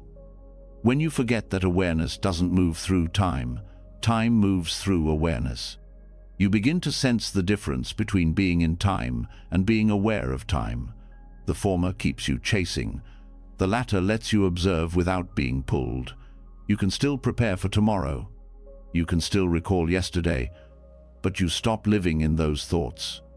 You stop letting them define what's possible now. The feeling of urgency fades, not because life slows down, but because you stop measuring yourself against imagined timelines. You don't need to accomplish more to feel valid. You don't need to reach a certain point to feel complete. The very pressure to become starts to fall away, replaced by the quiet reality of being. This doesn't make you passive, it makes you precise. When you're not rushing, you act with more clarity. You speak when it's needed, not when you're anxious. You rest without guilt. You create without grasping. You work without losing your center. Because time is no longer chasing you, it becomes a tool, not a trap. You also stop fearing time's passage. Aging becomes less threatening, change becomes less disorienting, because you're no longer trying to freeze life in place. You begin to understand that what you really feared wasn't time, it was missing it. And now, being here fully, you're not missing anything. This depth of presence can't be forced. It's allowed. It unfolds as you release your grip, as you stop believing every thought that pulls you forward.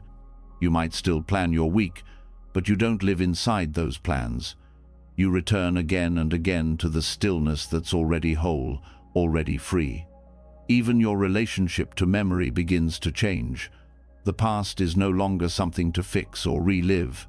It becomes a gentle presence in the background, informing but not defining.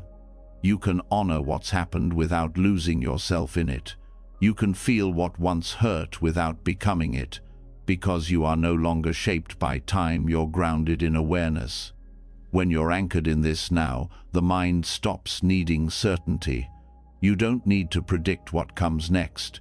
You meet it when it arrives. You respond instead of anticipating. That responsiveness becomes your path. Not because you know where it's going, but because you trust your ability to meet each moment clearly. This is where you begin to feel life in its fullest.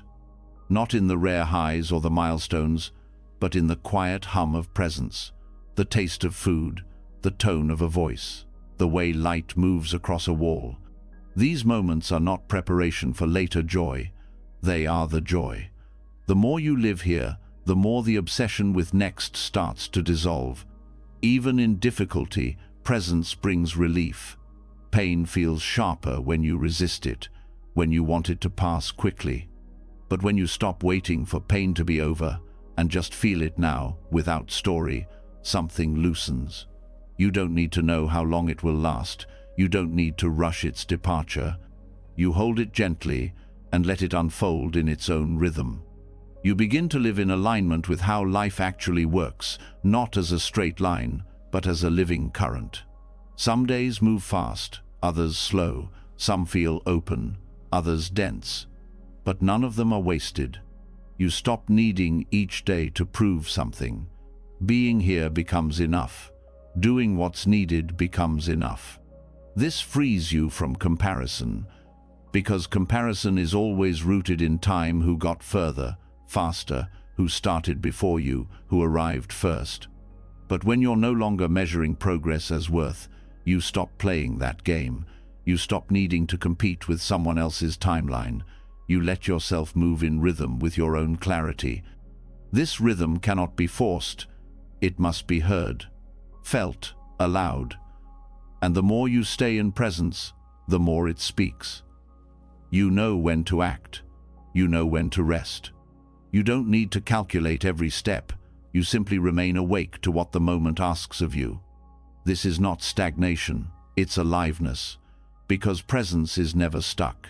It's dynamic, responsive, fully engaged. The difference is that now your action isn't driven by fear of missing out, it's guided by truth. There's no longer a race, just real movement, grounded in now. Eventually, you begin to sense something even deeper.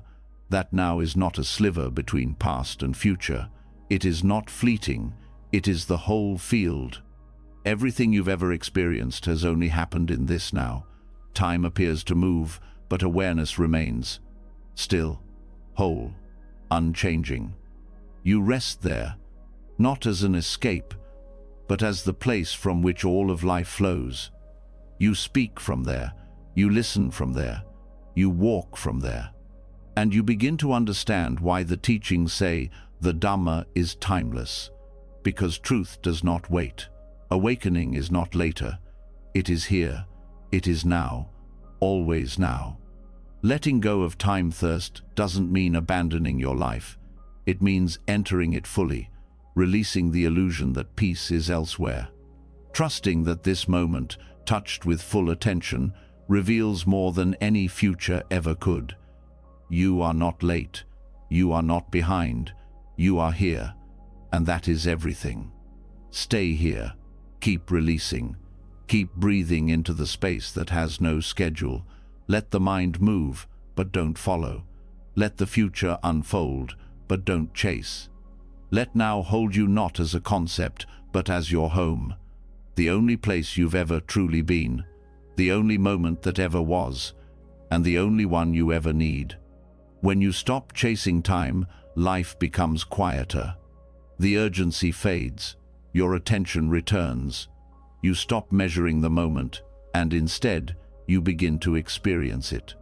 But as stillness settles, you may notice something more subtle that continues to stir beneath the calm: thought. It keeps moving, with or without your permission. It appears like wind, like whispers, like noise in the background. Some thoughts rise softly, others with force. Some pull at you, some confuse you, and many seem to appear from nowhere. The question is, what do you do with all of them? Most people don't notice how automatically they engage with thought. A thought comes, and instantly it becomes real, believed, chased, defended, and without meaning to, you begin building around it. You construct an identity, a storyline, a mood, and before long you're not observing thought, you're inside it, you're reacting to it, trying to solve it, pushing it away, holding on. That's the dam, and it's heavy. The practice is not to stop thought. That's not possible nor necessary. Thought is part of the mind's nature. The shift is learning how to observe without interruption, to stop building dams and let the stream flow. Thought can pass like water when you stop trying to hold it still. This is where clarity lives, not in control, but in relaxed awareness. Vipassana meditation gives you a way to practice this directly. It trains your attention to see thought as movement, not truth. You don't analyze, you don't suppress, you witness. You recognize thought as an object, no different than a sound or a sensation. It comes, it goes. It isn't you. It doesn't need to be acted on. It only needs space. The process begins by anchoring in the body, breath, posture, sensation. These are steady. These are here. As you rest your awareness, thoughts will still arise. They may try to pull you into planning, remembering, judging. You simply notice. Label softly thinking, planning, remembering, and return. Not with frustration, with gentleness. Over and over. At first, this feels repetitive. The mind seems wild. But in time, a gap forms, not between the thoughts themselves, but between the thought and your reaction. You begin to watch without attachment. You see that the thought is not a threat, it's just passing energy, a formation, a habit. It doesn't require your involvement. It doesn't define you. This realization brings relief, because so much mental exhaustion comes not from thought itself, but from believing you need to fix it all. Most of the thoughts that arise don't need solving. They only need witnessing. When you stop interfering, they move on. Like clouds, like weather. They belong to no one. They come, they pass. You remain. As you develop this skill, your relationship with thought softens. You stop resisting negative thoughts. You stop clinging to positive ones. You treat them all with the same gentle curiosity. You realize that thought is not the enemy. Clinging is. Aversion is. The attempt to force clarity when the mind is naturally shifting is what causes confusion. In this stillness, your real intelligence begins to rise. Not the kind that solves with pressure, but the kind that perceives directly. You start to feel decisions before you form them. Clarity doesn't come from effort, it comes from space. When thought flows freely, intuition emerges. Not as guesswork, but as insight from a mind that isn't tangled. This insight doesn't come on demand. It arises when the mental clutter thins. That's why stillness is not about thinking less, it's about relating to thought differently. When thought is not held tightly, the deeper mind has room to speak.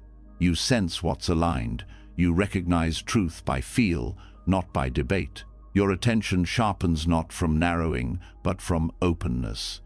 You also begin to notice the patterns of thought more clearly. The repeated stories, the fears that recycle, the internal voices that imitate past voices. You don't need to change them directly. You watch. And by watching, you loosen their hold. A thought that's seen clearly loses its grip. It can't control what you no longer believe. This watching becomes a way of life, not just a meditation practice. You observe how thought shapes your posture, your speech, your reactions. You catch yourself before you say something reactive. You pause before a defensive comment. You don't interrupt. You don't withdraw. You stay with the inner movement and choose how to respond. This is freedom not from thought, but within it. Even difficult thoughts begin to lose their threat. You see anger arise and don't tense. You watch doubt surface and don't panic. You don't turn away. You don't get swept away. You hold steady, like standing in a river without needing to stop the water. You are not fragile here. You are aware. This doesn't make you distant or removed. It makes you intimate with experience. Because now you're meeting life directly, not through the filter of analysis, not through the haze of interpretation, but through the freshness of each moment. Thought still moves, but it doesn't separate you from what's real. There's also a shift in how you speak. You think more clearly before speaking. You pause naturally. You're not editing yourself, you're allowing the space to hear yourself. And what comes out is more honest, more rooted, because it's not rushed. It's not shaped by anxiety. It's arising from awareness, not habit. This deep listening to your own mind changes how you relate to others. You see how much of communication is people talking through their thoughts, not from their presence. You stop taking things personally. You sense when someone is speaking from fear. You don't respond to the words alone, you feel what's underneath. And often, silence is your answer. You become less reactive in conflict, not because you're suppressing thought, but because you're not entangled with it. You hear your own internal commentary and let it pass. You hear the other person's emotion and stay with it. You don't agree or disagree immediately. You rest in awareness until something clear arises. This presence becomes your boundary. It protects without pushing. Over time, you discover that the mind is never the problem. The problem is believing every thought. Clarity isn't found in controlling the river. It's found in allowing it to move while you remain grounded on the bank. You become less afraid of mental movement. You trust your capacity to observe, to let go, to respond only when needed. Even creativity shifts. You stop forcing ideas. You let inspiration arise from the quiet space between thoughts. You don't rush solutions. You wait, you listen, you allow the unknown. This patience becomes a strength, because now your work flows from awareness, not from pressure. This also transforms how you process emotion. Emotions are not separate from thought, they're often fueled by it. You feel anger, and thought fans it. You feel grief, and thought replays it. But when you watch both the emotion and the thought that feeds it, you hold space for healing. You don't need to suppress feeling, you simply stop adding commentary. As this observation deepens, the self-story starts to dissolve. The narrative that says who you are based on thought begins to lose power. You don't need to be the thinker. You are the awareness that sees thought arise, that sees emotion swell, that sees identity shift, and in that seeing, you are free. This isn't abstract, it's direct, practical. You're not escaping life, you're entering it more fully, without defenses, without illusions, without needing every thought to be true. You remain soft, but awake, engaged, but not tangled. That clarity allows you to move through life with more ease, more grace, more wisdom. Vipassana is not just a technique, it's a mirror. It shows you what's real beneath the noise. And once you've seen it, you stop needing certainty. You stop needing the mind to be quiet before you act. You trust awareness to guide you. You stop fighting the river. You float, you navigate. You let the current carry what it needs to. You build nothing. You block nothing. You simply remain. And in this remaining, you find peace. Not the peace of silence, but the peace of freedom. Thought continues to move, life continues to change, but you are no longer grasping. You are no longer building dams in a river that was never meant to be stopped. You're watching, listening, moving when it's time, and resting when it's not. This is how insight becomes action, how presence becomes power, not from thinking more, but from clinging less, not from stopping the mind, but from seeing it clearly. Again and again, you return to the river, not to control it, but to remember, you are not the flow. You are the space through which it flows. And in that space, everything you need is already waiting. Quiet, clear, free. When you no longer believe every thought, when you stop reacting to every mental wave, what's left is not emptiness, it's space. That space isn't dull or passive, it's alive. It holds everything without needing to change anything. This space is what lets the mind breathe. It's where awareness rests without gripping, where wisdom speaks without needing volume. And it's within that very silence that a new form of clarity begins to appear, not through movement, but through stillness. Not from doing, but from being. Stillness is not the absence of life, it is the foundation of it. It's not what happens when all activity stops. It's the depth within every moment of activity that isn't rushed. True stillness isn't about outer conditions. It isn't waiting for the world to be quiet. It's an internal posture, one that listens deeply. It's the willingness to pause, not because you're lost, but because you know something meaningful often arises in the space between things. There is a silence inside you that is never disturbed. You may forget it, you may get swept up in noise, but it's always there, untouched, unwavering. Returning to that silence doesn't mean shutting out life. It means listening to it in a new way. It means not needing constant stimulation to feel real.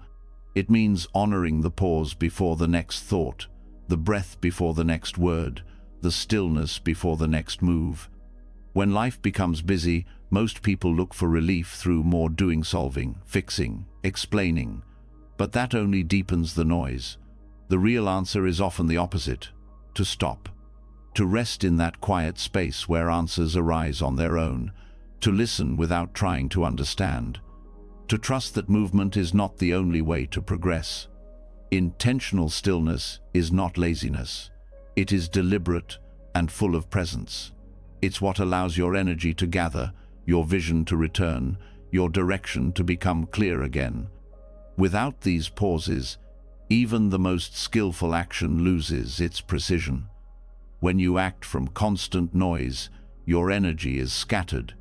But when you act from stillness, your movement becomes clean, uncluttered by fear or impulse.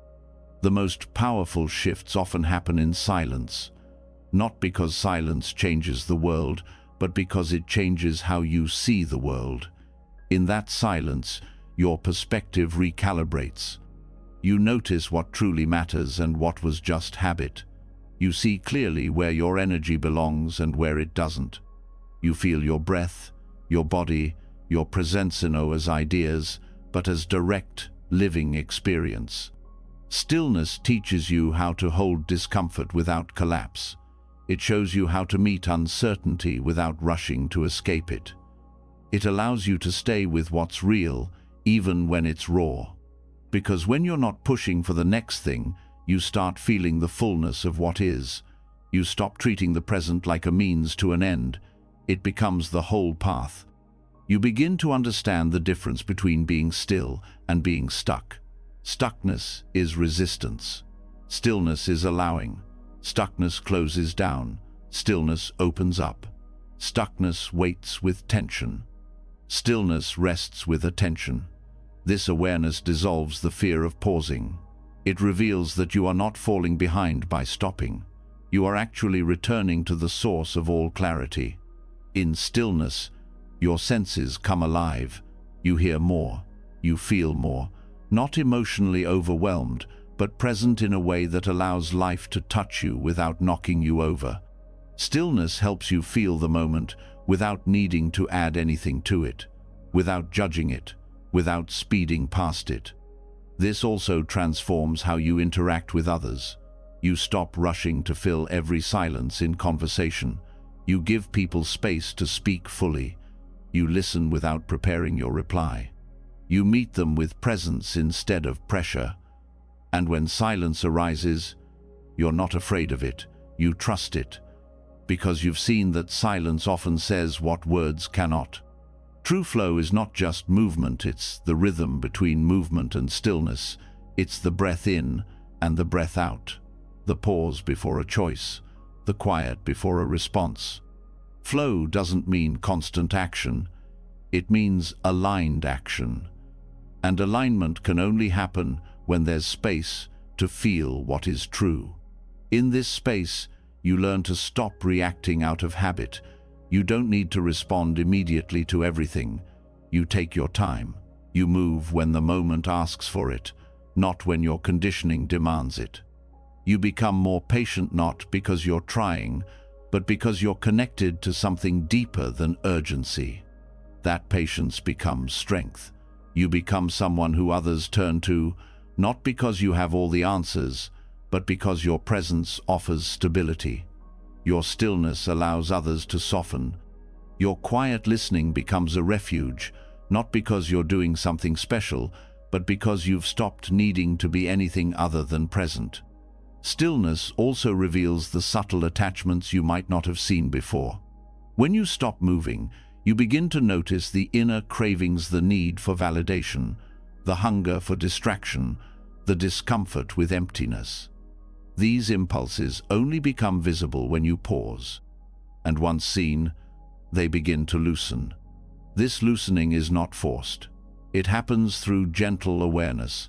You don't fight the craving, you sit with it. You observe its shape, you allow it to rise and fall. And in that allowing, you reclaim the energy that was tied up in chasing. You find a freedom that no amount of doing could give you. This freedom carries into your daily rhythm. You start building space into your day, not just physical breaks, but intentional moments of inward return. You let your attention settle between tasks. You breathe before entering a room. You give yourself permission to reset before speaking. These moments are invisible on the surface, but they change everything beneath.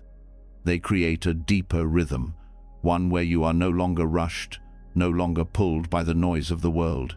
You still move, you still speak, you still work. But your movement comes from rest. Your words come from silence. Your choices come from clarity, not pressure. Even creativity begins to shift. Instead of forcing ideas, you create space for them to arrive. You let the silence speak first. You trust the gaps. You stop needing everything to be figured out immediately. You start respecting the unknown, because you know that silence is not emptiness, it's possibility. This also transforms how you relate to change. You stop needing immediate answers. You stop fearing transitions. You start feeling the space between what was and what's coming as sacred, not wrong. You stop treating uncertainty as failure. It becomes a doorway, a pause that allows new insight to emerge, a resting point before a new rhythm. In this resting point, you realize something profound. There is no real need to rush. Life unfolds with its own intelligence. You don't have to push the river. You don't have to control what's next. You just need to stay close to presence. That presence becomes your guide. It tells you when to act and when to rest, when to speak and when to listen, when to wait and when to move. You begin to honor transitions as part of the practice, the end of a conversation, the breath between two thoughts, the stillness before a new decision. You stop skipping over these spaces. You stop filling them. You respect them, because you've learned that these pauses are not empty, they are full of guidance. Stillness sharpens your discernment. You stop reacting to surface energy. You start feeling the undertone, the real need beneath the noise, the real timing beneath the pressure. You sense when something needs attention and when it needs space. This intuitive knowing grows not through more effort, but through deeper quiet. And when the time does come to move, to speak, to act, you do so with confidence. Not the confidence of certainty, but the confidence of alignment. You've waited, you've listened, you've moved from stillness. And that kind of movement carries clarity that no rush could ever create. This is the Dharma of stillness, not as a retreat from life, but as the rhythm that brings life into harmony. Not as a way to escape the world, but as a way to meet it with grace. It's the pause that resets your breath, the silence that restores your strength, the space that reconnects you with what matters. You carry this stillness with you, into each step, into each word, into each challenge. You walk not with haste, but with presence, not with anxiety, but with calm. And others feel it not because you say more, but because you need to say less, because your silence speaks clearly, because your stillness moves deeply. This is how flow becomes real, not by constant motion, but by rhythm, not by always doing, but by knowing when to rest. And rest, when done with awareness, becomes your most powerful action. You stop reaching, you stop forcing, you let life breathe, and through that breath, everything begins to align. You return again and again, not to effort, but to presence, not to noise, but to quiet, not to the next thing, but to this. And here, in the stillness you no longer avoid, you finally remember what it feels like to be fully, deeply alive. When you begin living from stillness, your choices become cleaner. You're no longer pulled by urgency, no longer rushing toward the next moment. You listen more deeply, act with more care, and rest without guilt. In this space, something begins to rise on its own, not through pressure, not from fear of consequence, but from something more rooted. A sense of rightness, not morality written down in rules, but an inner knowing that says, clearly and simply, this supports peace, this does not, this heals, that harms. This is where ethics stop being a system and start being a natural extension of awareness. Not a list to memorize, not commandments to obey out of fear or guilt, but behavior that grows from seeing clearly.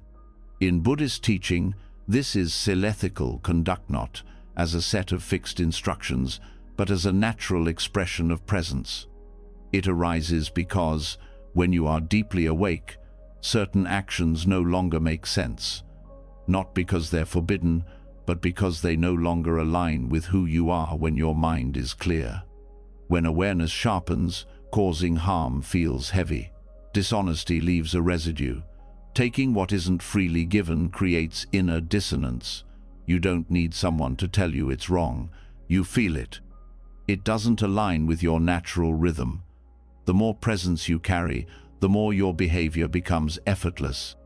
You're not avoiding harm because you've been told to. You're not interested in harming because the clarity inside you doesn't support it. This way of living removes the burden of trying to force yourself to be good. You stop treating ethics like performance. You stop worrying about appearances. Your choices become guided by attention, not by image. You feel your intentions before you speak. You pause before you act.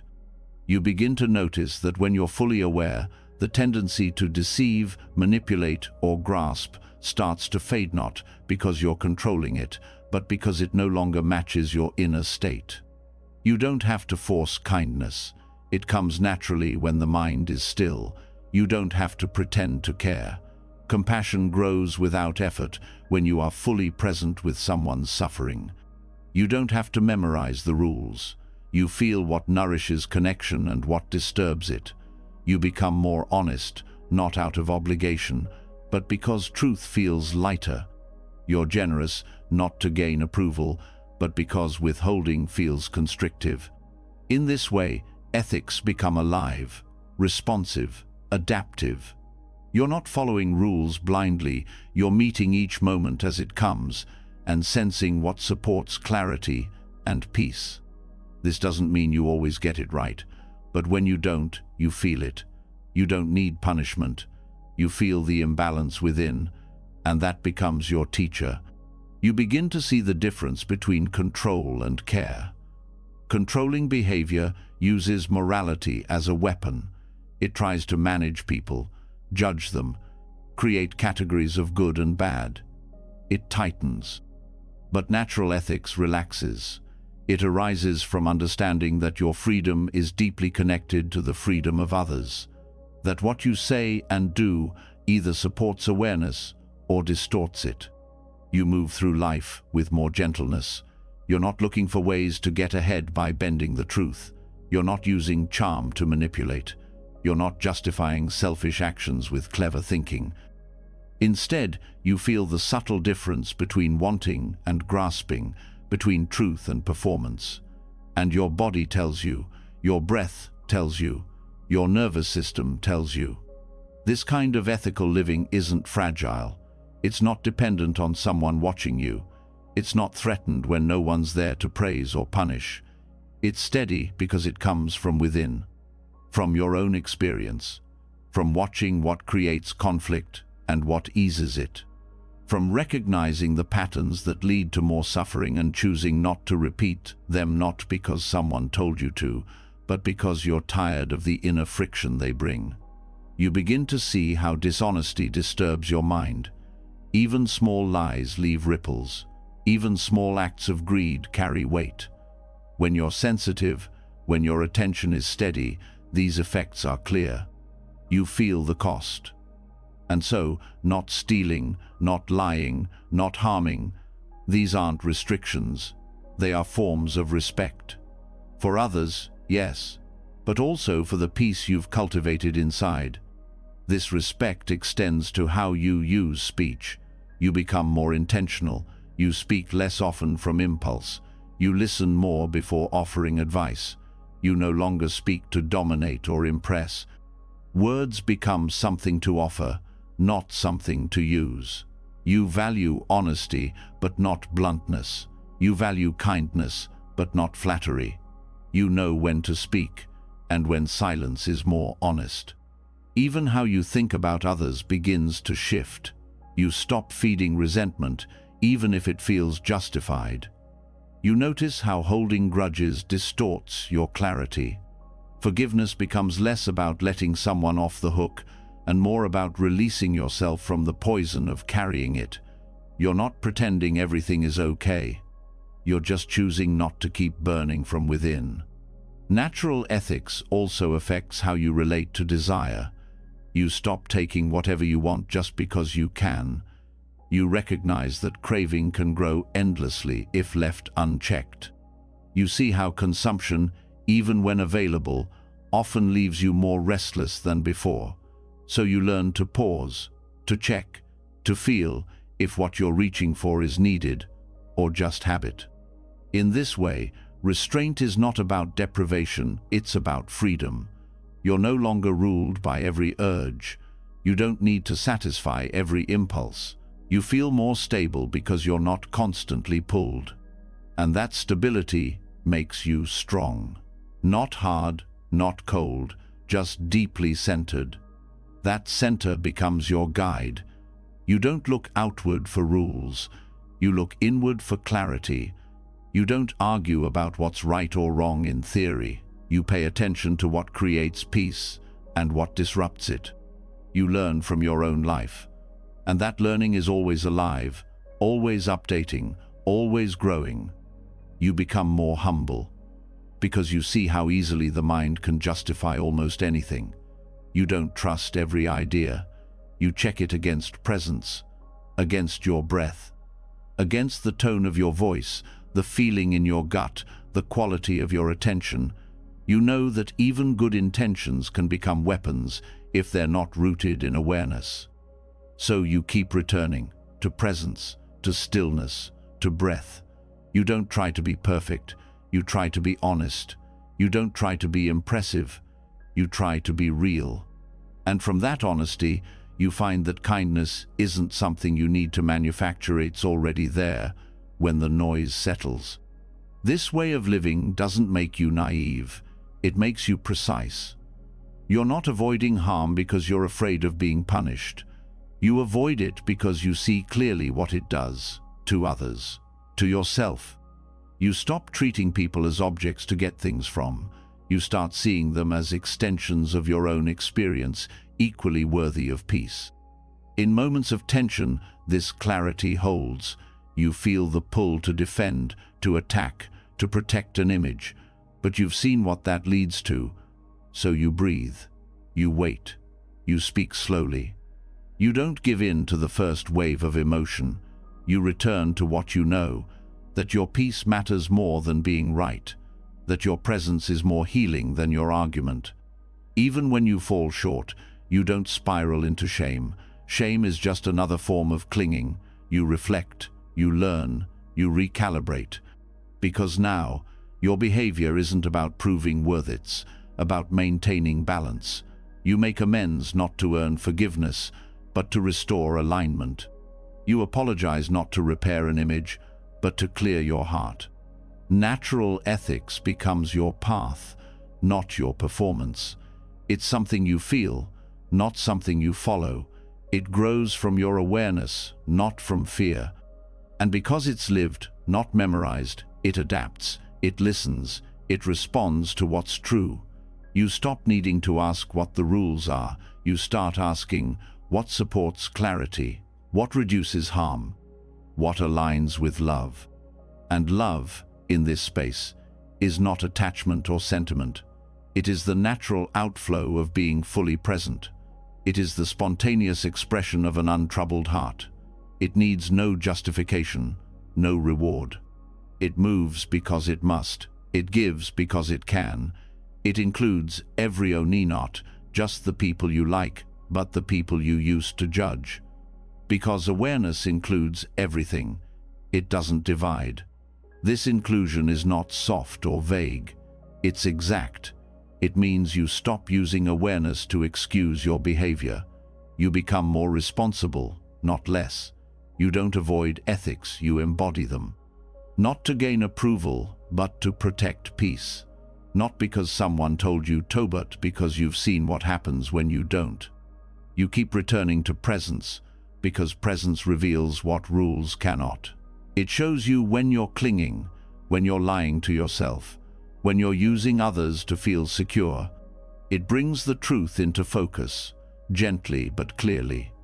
And that truth guides you better than any rule book ever could. This is how ethics become a joy, not a burden, a path, not a prison, a reflection of your depth, not a test of your worth. You live more simply, you act more cleanly, and the space you've created inside begins to touch everything around you, not loudly, not perfectly, but steadily, quietly, and always with presence. When ethical clarity arises from awareness, you begin to live in a way that feels aligned from the inside out. You're no longer following rules out of habit or fear. You're moving from understanding, from direct experience. Your decisions carry less resistance. You feel more spacious inside because nothing is forced.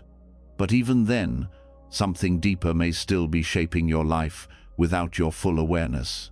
A quieter force, not a law, not a rule, a word, a feeling, a belief.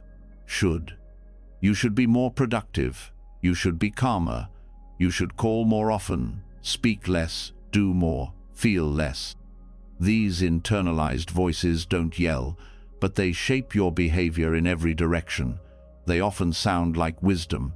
They sound like responsibility, ambition, humility. But beneath them is pressure, not presence.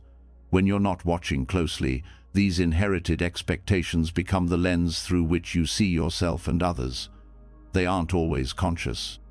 That's what makes them powerful. The most persistent form of control isn't always external, it's what you've learned to do to yourself. From family, culture, religion, schooling, even spiritual teachings, you've absorbed thousands of messages about how life should look, how you should behave. What success, goodness, confidence, love, growth should feel like. These messages don't just shape your choices, they define how you relate to yourself. Many people live their entire lives trying to measure up to these internal demands without realizing that the standards were never truly theirs. They live in a constant loop of self-correction, shame, and anxiety, not because they are failing at life, but because they are measuring it through someone else's vision. Letting go of that pressure doesn't mean rejecting your values. It means examining where they came from, and whether they actually match what you've come to know through experience. This process begins with awareness. You start to notice your inner language, the quiet urgency behind decisions, the guilt that shows up when you rest, the tension in your stomach when you say no. Each of these may point toward a shoulda-conditioned belief that has taken root in your nervous system. You don't have to fix it immediately. You simply begin to question it. Where did this idea come from? Who told me I needed to be this way? What would happen if I didn't obey it? What would I choose if I felt free? These aren't abstract questions. They break the spell of automatic behavior. They shine light on the hidden authority figures in your mind voices that sound like your own, but were planted there long ago. Letting go of should isn't rebellion, it's truth-seeking. It's peeling away what was layered over your clarity. Often, these beliefs were created for protection, to belong, to avoid punishment, to win love. They served a purpose, but that purpose may no longer serve you. What kept you safe as a child may be keeping you stuck as an adult. This isn't about blaming the past. It's about seeing that you're no longer required to live by it. You don't have to remain loyal to ideas that no longer match your experience. You don't have to keep proving anything to a voice that's never satisfied. And you don't have to feel guilty for choosing a life that looks different from what was expected. You begin to find your own rhythm, your own voice. Not the one shaped by what people think of you, but the one that comes from direct contact with your life. And it may be quieter at first. It may not come with the certainty that should once gave you, but it comes with something more valuable: honesty. When you live by inherited rules, you often feel conflicted even when you're doing the right thing. When you start choosing from presence, that conflict dissolves. There's less effort. Not because life becomes easier, but because your inner resistance begins to fade. You're no longer split between what you feel and what you've been told to feel. There's no more pretending. Letting go of should also affect how you relate to others. You stop projecting expectations. You stop comparing timelines. You stop needing others to live a certain way so you can feel secure. You realize that everyone is responding to their own inherited voices, and not everyone has questioned them yet. This brings compassion, not judgment. You also stop needing to explain your choices. When you live from clarity, you don't feel the same urge to justify. You know that some people will not understand your path, and that's okay. You're not living to meet an invisible standard. You're living to stay in alignment with what you know is real. This changes your relationship with effort. You stop striving to prove worth. You stop pushing for validation. You don't abandon effort, you refine it. Your energy is no longer consumed by trying to be good enough. It's directed into what actually matters, what brings peace, what feels alive. You also notice where guilt used to lead. The subtle shame after saying no, the self-judgment for needing rest, the pressure to keep up. Each time guilt arises, you pause. You ask, is this mine? Or was it given to me? This pause doesn't mean you avoid responsibility. It means you carry it from choice, not from fear. As the grip of should loosens, your inner world becomes lighter. You start making choices not from reaction, but from reflection. Not from pressure, but from presence. You begin to ask new questions, not, what should I be doing right now? But, what feels true right now? Not, what do others expect of me? But, what do I know in my own experience? This doesn't mean you'll never feel pressure again. The world is full of noise. But now you meet that noise with awareness. You notice when an old voice returns. You feel the pull to obey it. And instead of reacting, you listen. You ask again, is this true? Is this kind? Is this helpful? And slowly your answers become clearer. This clarity is not rigid. It evolves. It grows with you. What feels right today may not feel right next year, but the difference is, now you are the one listening. Now you are the one choosing. No longer following default settings. No longer outsourcing your authority. This is what maturity feels like, not control, but conscious alignment. This kind of living requires honesty. You will see where you've been performing, where you've been trying to appear good, wise, useful, lovable. You'll feel the grief of living for others' approval. You'll feel the cost of abandoning yourself to meet someone else's expectations. Let yourself feel it. That grief is sacred. It means you're waking up. From here, you begin to trust yourself in a new way.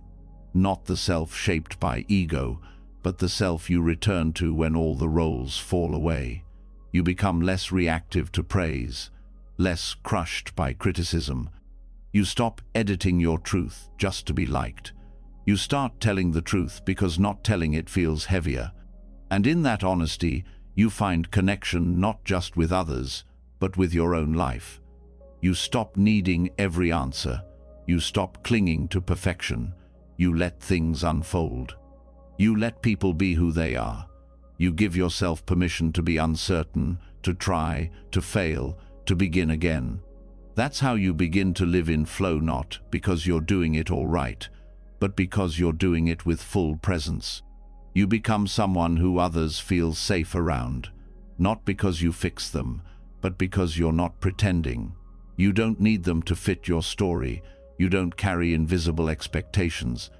You let them be where they are. And that spaciousness is healing. That freedom invites truth. Letting go of should doesn't lead to chaos. It leads to responsibility rooted in awareness. You begin to respond to life as it is, not as someone told you it should be. You become more creative, more honest, more grounded. You act from clarity, not conditioning, from love, not pressure, from alignment, not fear. And all of this begins with one question. A soft, honest question asked in silence. What am I still holding that isn't mine? Let that question guide you. Let it reveal. Let it unwind the old shapes. You don't have to rush. You don't have to fix everything overnight. You only need to begin where you are. Keep returning, keep questioning, keep softening the grip of those internal rules. They are not you. They were given to you. You're allowed to let them go. You're allowed to choose again. And as you do, life begins to flow not according to anyone's plan but according to your own truth. Quiet, simple, real, free. When you stop living from the weight of other people's expectations, something remarkable begins to happen. Your energy returns. Your voice becomes clearer. You feel yourself moving from an inner truth, not from obligation. But in this return to presence, another deep question quietly arises. What about all that came before? The choices made in the past, the patterns inherited, the actions taken without awareness. What happens to all that momentum? This is where karma becomes more than a mystical concept or a moral scoreboard. It becomes a living stream. Not a rigid accounting system, but a flowing field of cause and effect, always in motion, always responding to intention. Karma is not keeping score, it's shaping direction. Every word, thought, and action sends a ripple, not as punishment or reward, but as movement. If you see karma only as judgment, you live in fear. You believe you must pay for every misstep, carry the past like a burden, and prove your worth by perfect behavior. But that's not how karma works. Karma is not a prison, it's a process. And you are not being sentenced. You are being invited to participate. Karma is movement, not memory. It is not waiting to punish. It is simply responding to where your energy flows. If you act from anger, your experience will be shaped by the mind of anger. Not because the universe is angry at you, but because anger brings contraction. If you act from clarity, your experience will reflect that clarity, because clarity opens space. This is why karma is not fixed. It's fluid. You are not trapped by your past. You are influenced by it, yes. But at every moment, you are stepping into the stream again. And the quality of that step determines what comes next. Not by fate, but by rhythm. Not by punishment, but by direction. The key to working with karma is understanding intention. Action alone is not the full picture. The mind behind the action is what gives it shape. You can give with resentment, and it creates tension. You can speak truth with cruelty, and it creates harm. But when the heart is clean, even small acts ripple with grace. Intention does not need to be perfected, needs to be seen. That seeing begins with attention. You start observing your own inner climate before you move. You ask, what's driving this choice? Is it fear, guilt, greed, or is it generosity, care, curiosity? You don't need to judge yourself. You just become honest. And from that honesty, your relationship to karma shifts. You are no longer unconsciously reacting. You are responding with awareness. This shift is subtle but powerful. You stop thinking of karma as a cosmic rulebook and begin to feel it as feedback. Life shows you what energy you're carrying, not to shame you, but to reveal where alignment has been lost. When suffering repeats, you listen. When resistance arises, you explore. Karma becomes your teacher, not with lectures, but with echoes. Those echoes are not punishments, they are reflections. And the moment you see them clearly, you're no longer bound by them. That's the grace of the present moment. It holds the power to interrupt even the oldest cycles. You are not doomed to repeat the past. You are free to choose again, not later, now. The idea that karma takes lifetimes to shift is both true and incomplete. Yes, some patterns are deep. Some tendencies run across years, families, cultures. But awakening happens in a moment. Recognition is immediate.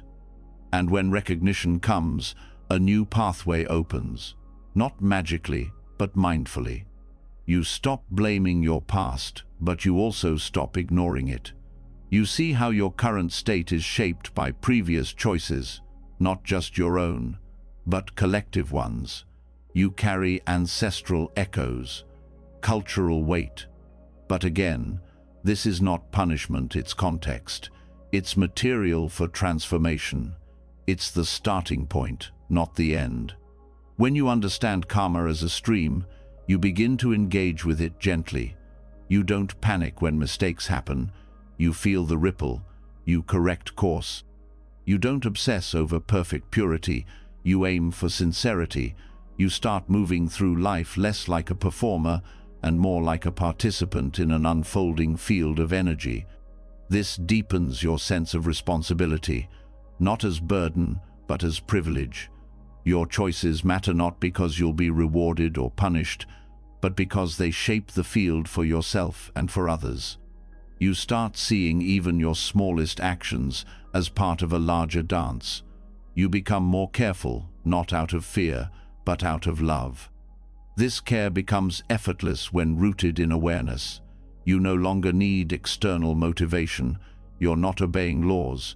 You're responding to reality. You see what heals. You see what harms. You stop trying to outsmart karma, and instead, you step into it with integrity. You also begin to forgive more easily. Yourself, others. You realize that everyone is acting from their own level of understanding, that much of what people do is shaped by pain, by fear, by patterns not yet seen. Forgiveness does not erase karma, it releases entanglement. It frees you from needing to carry what no longer belongs to you. Forgiveness is not permission. It's clarity. It's stepping out of the stream of reactivity and choosing peace. It's not forgetting, it's remembering that you are free to move differently now, even if others don't. Even if the world isn't fair, karma doesn't promise fairness. It promises responsiveness. And in that responsiveness, you find power. You find that life is not happening to you, it's moving with you. Your presence changes the current. Your choices create momentum. You don't need to fix the whole stream. You only need to show up fully in each step. That step matters. That step shapes the path. You begin to walk more slowly, speak more thoughtfully, act with more precision, not because you're afraid to mess up, but because you've seen how much can flow from a single moment of presence. A kind word, a deep breath, a patient silence. These are not small things. They change everything. Over time, your karmic patterns become less dense. You still feel anger, but you don't act from it. You still notice fear, but you don't follow it. You see old reactions rise, but now you have space. You don't suppress them, you let them pass. Like leaves on a stream, they move, you remain. This space is where wisdom begins to grow. You start sensing what to do without needing to analyze everything. Your decisions become more intuitive, not reactive, not strategic, just aligned.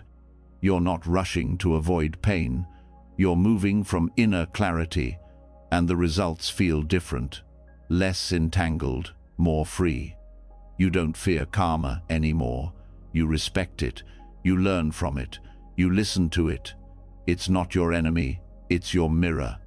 And when you meet it with openness, it guides you not toward perfection, but toward integration.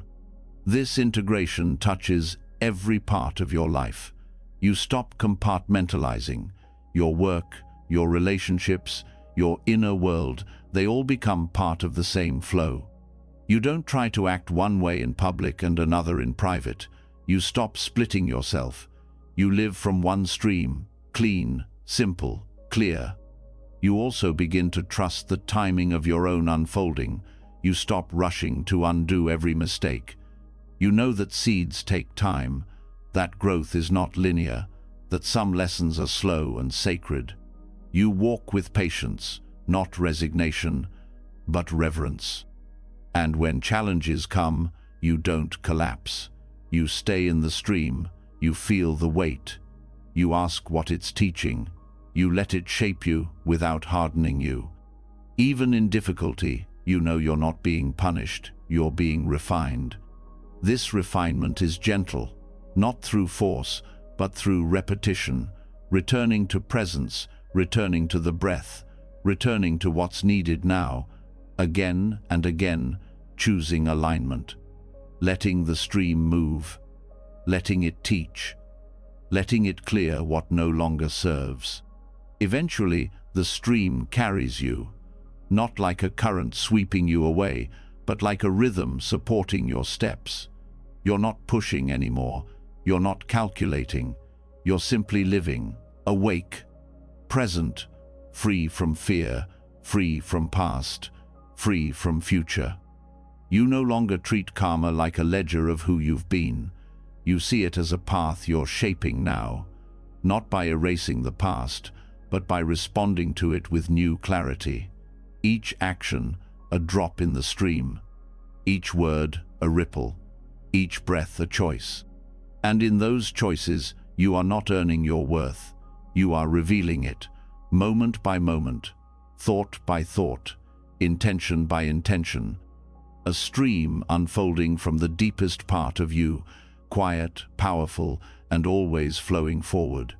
When you no longer treat karma as a rigid ledger and instead meet it as a flowing stream, your actions lose their heaviness.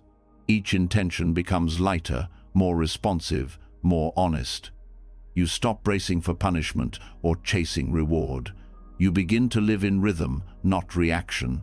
From here, something deeper begins to stir, something softer, a current that has always been beneath the layers of strategy, fear, and self-protection. It is the impulse to love, not the kind born from longing or needing, but the kind that simply wants to give. Love is often misunderstood as attachment. It gets tangled in wanting, in holding, in hoping someone or something will complete you. But when you begin to see life clearly, when you rest in awareness and move in presence, you notice a different kind of love. A love that doesn't bind, a love that doesn't need to possess, a love that doesn't arise from emptiness, but from fullness.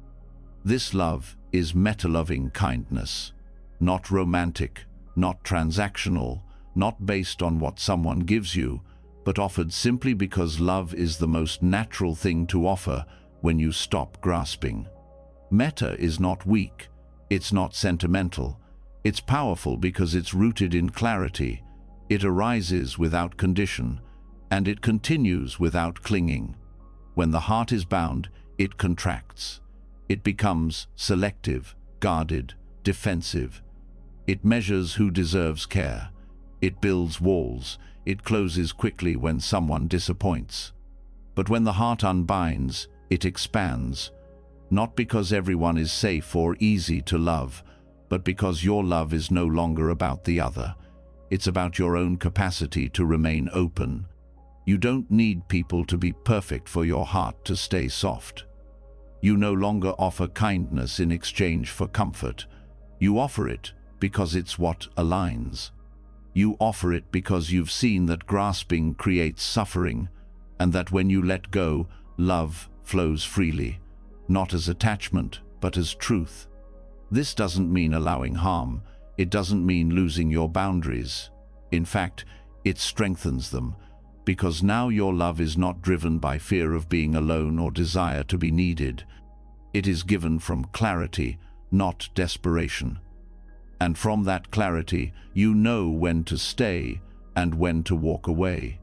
You know when to forgive and when to let go. Your kindness is firm, not fragile. Metta begins with the self, not as ego, but as practice. Because if you cannot offer gentleness to your own heart, your love for others will be distorted. It will carry the hidden weight of self-rejection. So you start where you are. You soften toward your own pain. You recognize your own effort. You speak inwardly with respect, not criticism. Not because you're perfect, but because you're worthy of compassion. Loving yourself without grasping means you stop needing to fix everything before resting. You stop needing to meet some imaginary standard before you feel peace.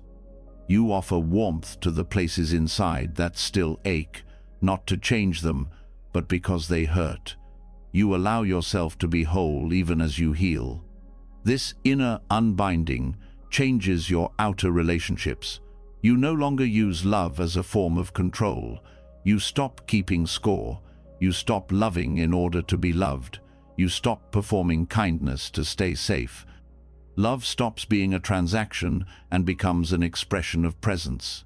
It flows when it's true and rests when it's not.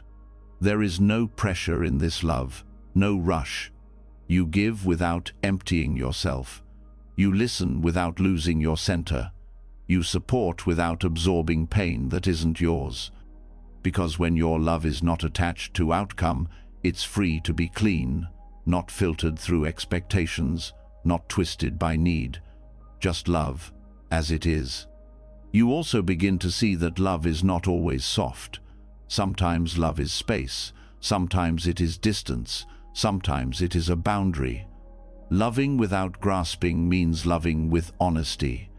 It means not enabling harm. It means not clinging to someone just because you've built stories around them. You let people be who they are, not who you want them to be. This requires courage. It requires releasing the hope that someone will finally meet all your needs. It means standing in the truth that no one is responsible for your wholeness. And from that truth, love becomes lighter. You give because it's your nature, not because you're hoping to be saved. Even your understanding of connection begins to change. You stop searching for completion in others. You stop assigning people roles they never agreed to play. You meet them where they are. You let the relationship evolve or dissolve without panic. You recognize that no bond is permanent, and so every moment of real connection becomes sacred. In Metta, love is not limited to intimacy. It expands outward. It touches strangers. It includes people you disagree with. It even reaches those who have caused harm, not by denying pain, but by refusing to carry hatred. Because hatred binds you, resentment drains you, metta frees you. It lets you love without needing the past to change. This kind of love is not emotional indulgence. It's clarity. You love because love clears the heart. It doesn't mean you excuse harm or avoid truth. It means you stop choosing bitterness as a shield. You stop closing off your own joy just to punish someone else. You stop waiting for perfect conditions before letting love move. As this practice deepens, you feel the difference between love and attachment more clearly. Attachment is tense. Love is open. Attachment demands. Love gives. Attachment fears loss. Love accepts change. And when you unbind the heart, you stop mistaking one for the other. You can still feel sadness when love shifts, but it doesn't break you. because you were never clinging to the person you were allowing love to move through you. That love is still there. It may no longer attach to a form, but it continues. Because love doesn't need a direction, it just needs space. That space grows when you stop trying to protect your heart from breaking, because it will break, again and again. But each time, it breaks open, not down. And what comes through the cracks is more tenderness, more depth, more understanding. You stop fearing pain. You meet it as part of loving fully. You don't run from loss.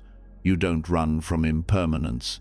You let love come and go like breath, each expression complete, even if brief. You stop needing guarantees. You rest in the knowing that love is not in the object, it's in the offering. This allows you to hold joy more lightly. You stop grasping at good moments. You enjoy them fully while they're here. And when they pass, you don't cling. Because you trust that what matters isn't the length of an experience, but the presence within it. That's what makes love alive. You start seeing the beauty in simple expressions, a kind glance, a generous word, a quiet presence. You stop waiting for grand displays. You stop measuring love by intensity. You begin to understand that consistency, honesty, and spaciousness are what make love sustainable. You also begin to love in ways that don't need to be seen.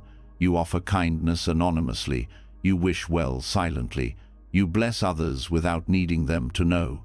This invisible love is not less powerful, it's often more pure, because it comes with no strings. The heart, when unbound, becomes generous, not only with others, but with yourself. You stop punishing yourself for not being perfect. You stop holding on to shame like a badge. You begin to forgive, not to forget, but to release the grip, to give yourself back to the present.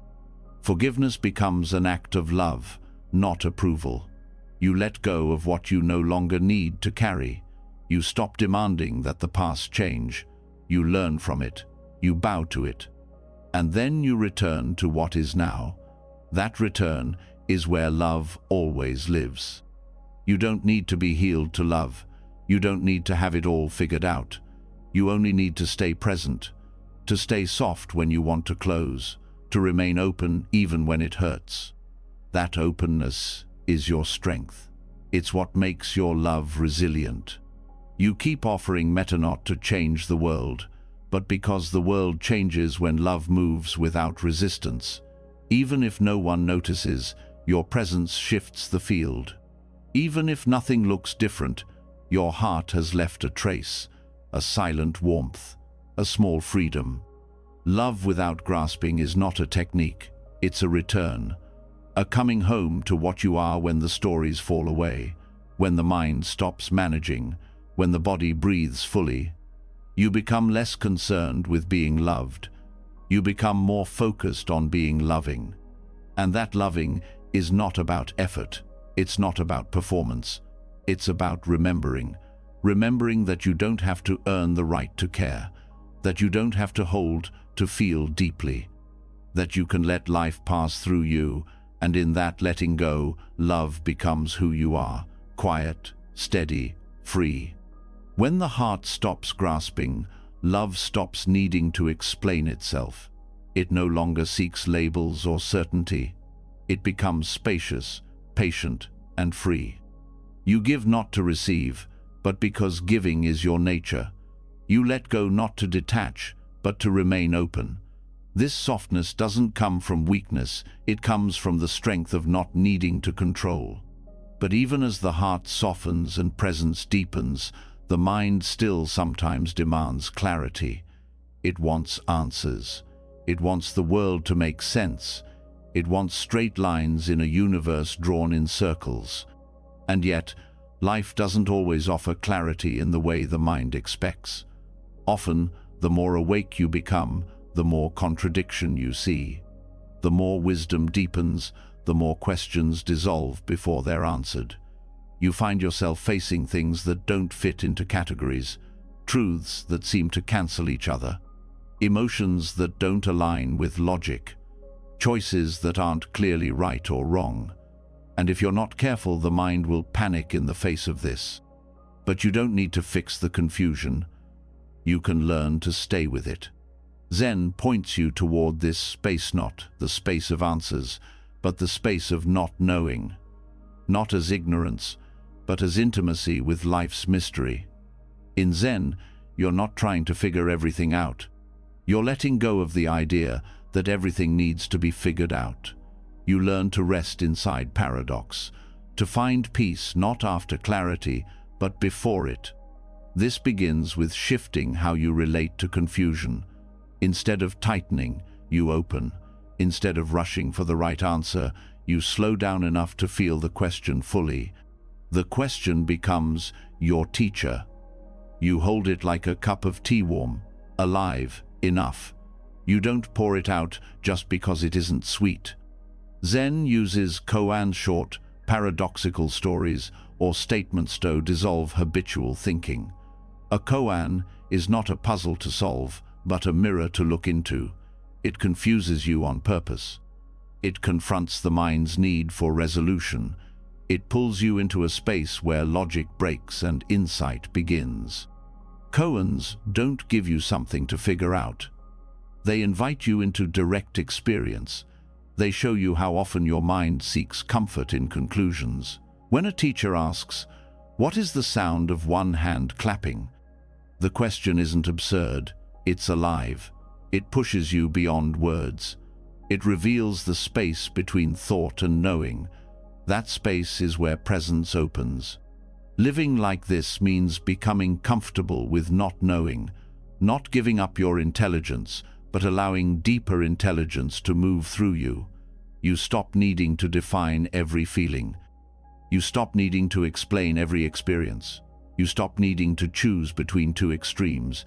Instead, you learn to rest in the middle, not indecisive aware. The mind loves binaries, right and wrong, success and failure, good and bad. But most of life doesn't live in those lines. Most of life is both and neither. It shifts, it blends, it contradicts itself. Zen invites you to meet that directly, to stop forcing clarity where there is only movement. This doesn't mean abandoning discernment. It means allowing deeper seeing to arise. When you stop clinging to the need for certainty, something more honest appears. You see the situation as it is, not as your expectations wanted it to be. You stop reacting from habit and start responding from spaciousness. Confusion becomes part of the path. You let it be here without pushing it away. You ask, "What is this moment teaching me that clarity cannot?" And often, the lesson is patience, presence, humility, the ability to meet life without needing it to fit your ideas. This way of living allows more curiosity. You become softer in conflict. You listen more openly. You stop needing to win arguments. You let others have their truth without needing to destroy it. You don't become passive. You become rooted in something deeper than opinion. Paradox begins to feel natural. You can hold two truths at once. You can be strong and tender, clear and uncertain, grounded and evolving. The tension between opposites is no longer a problem. It becomes the space where growth happens. The pressure to be one thing dissolves. You're allowed to be fully human. Even your inner world becomes more spacious. You stop judging yourself for feeling mixed emotions. You stop dividing parts of yourself into acceptable and unacceptable. You hold your joy and grief in the same breath. You stop trying to force harmony. You let wholeness arise from allowing all of you to be here. Zen teaches you to sit with what is, even when it's uncomfortable, especially when it's uncomfortable. You stop using thought to escape the moment. You use attention to enter it more fully. You don't need the moment to be resolved. You just need to be awake in it. This way of being deepens your trust in the unknown. You stop demanding guarantees. You don't rush to label experiences as good or bad. You let them unfold. You listen to what they reveal over time. That patience becomes your teacher. You realize that not knowing is not a weakness, it's a space where truth has room to grow. In practical life, this looks like choosing honesty over perfection, choosing listening over defending, choosing quiet over certainty. You become more comfortable saying, "I don't know," not as a lack of power but as a sign of deep awareness. You stop pretending. You start resting in the truth of the moment, even when it's incomplete. This helps you become more skillful in uncertainty. You respond to changes with less panic. You adapt with less resistance. You don't need to predict every outcome before taking a step. You don't need a 5-point plan to have faith. You walk one step at a time, staying close to what's real. Even spiritual practice becomes more alive. You stop measuring progress. You stop needing to feel a certain way. You stop looking for proof that you're evolving. You simply return to breath, to silence, to the space where nothing needs to make sense. And in that returning, you find the most unexpected thing: peace. Because peace is not the result of solving everything. It's the absence of needing to. It's the space that opens when you stop resisting what is unresolved. It's the calm that arises when you stop grasping for control. You also stop needing life to be fair or logical. You stop insisting that things work out in neat lines. You allow messiness. You allow contradiction. And in that allowing, you discover grace. Grace that holds what the mind can't understand. Grace that doesn't need everything to fit before it flows. This changes how you move through relationships. You no longer demand consistency from others. You stop expecting them to be the same person every day. You allow room for contradiction, for complexity, for change. You learn to love without understanding everything. You listen more, fix less. You also stop needing yourself to be figured out. You stop analyzing your every thought. You stop labeling every emotion. You allow your inner world to be dynamic, layered, unpredictable. You learn to meet yourself with the same openness you offer others. That compassion becomes a daily practice, not from sentiment, but from truth. Zen invites you to live more lightly, not carelessly, but without needing to hold everything in place. You don't need to know where you're going to walk with purpose. You don't need to have answers to live with integrity. You simply show up, fully, with presence, with curiosity. Koans, like life, don't always resolve. They open, they stretch, they dissolve boundaries in your thinking. They are not meant to be understood, they are meant to wake you up. Life is the same. It isn't asking to be decoded, it's asking to be lived, not controlled, not explained. Just met fully, honestly, without flinching. So let the contradictions stay, let the mystery breathe, let the not knowing be sacred. There's more clarity in openness than in the illusion of certainty. There's more truth in questions that are lived than in answers that are memorized. And the next time your mind tightens around a need for clarity, pause, feel the breath. Notice the urge to resolve, and gently let it go. Let life remain open. Let paradox be a doorway. Let not knowing become your teacher, because in the silence between certainty and confusion, presence is waiting, quiet, patient, and already whole. When you stop needing everything to make sense, a new kind of presence opens. You no longer live in the tension of always solving. You start moving with life instead of against it. You soften into paradox, allowing things to unfold without rushing toward conclusions.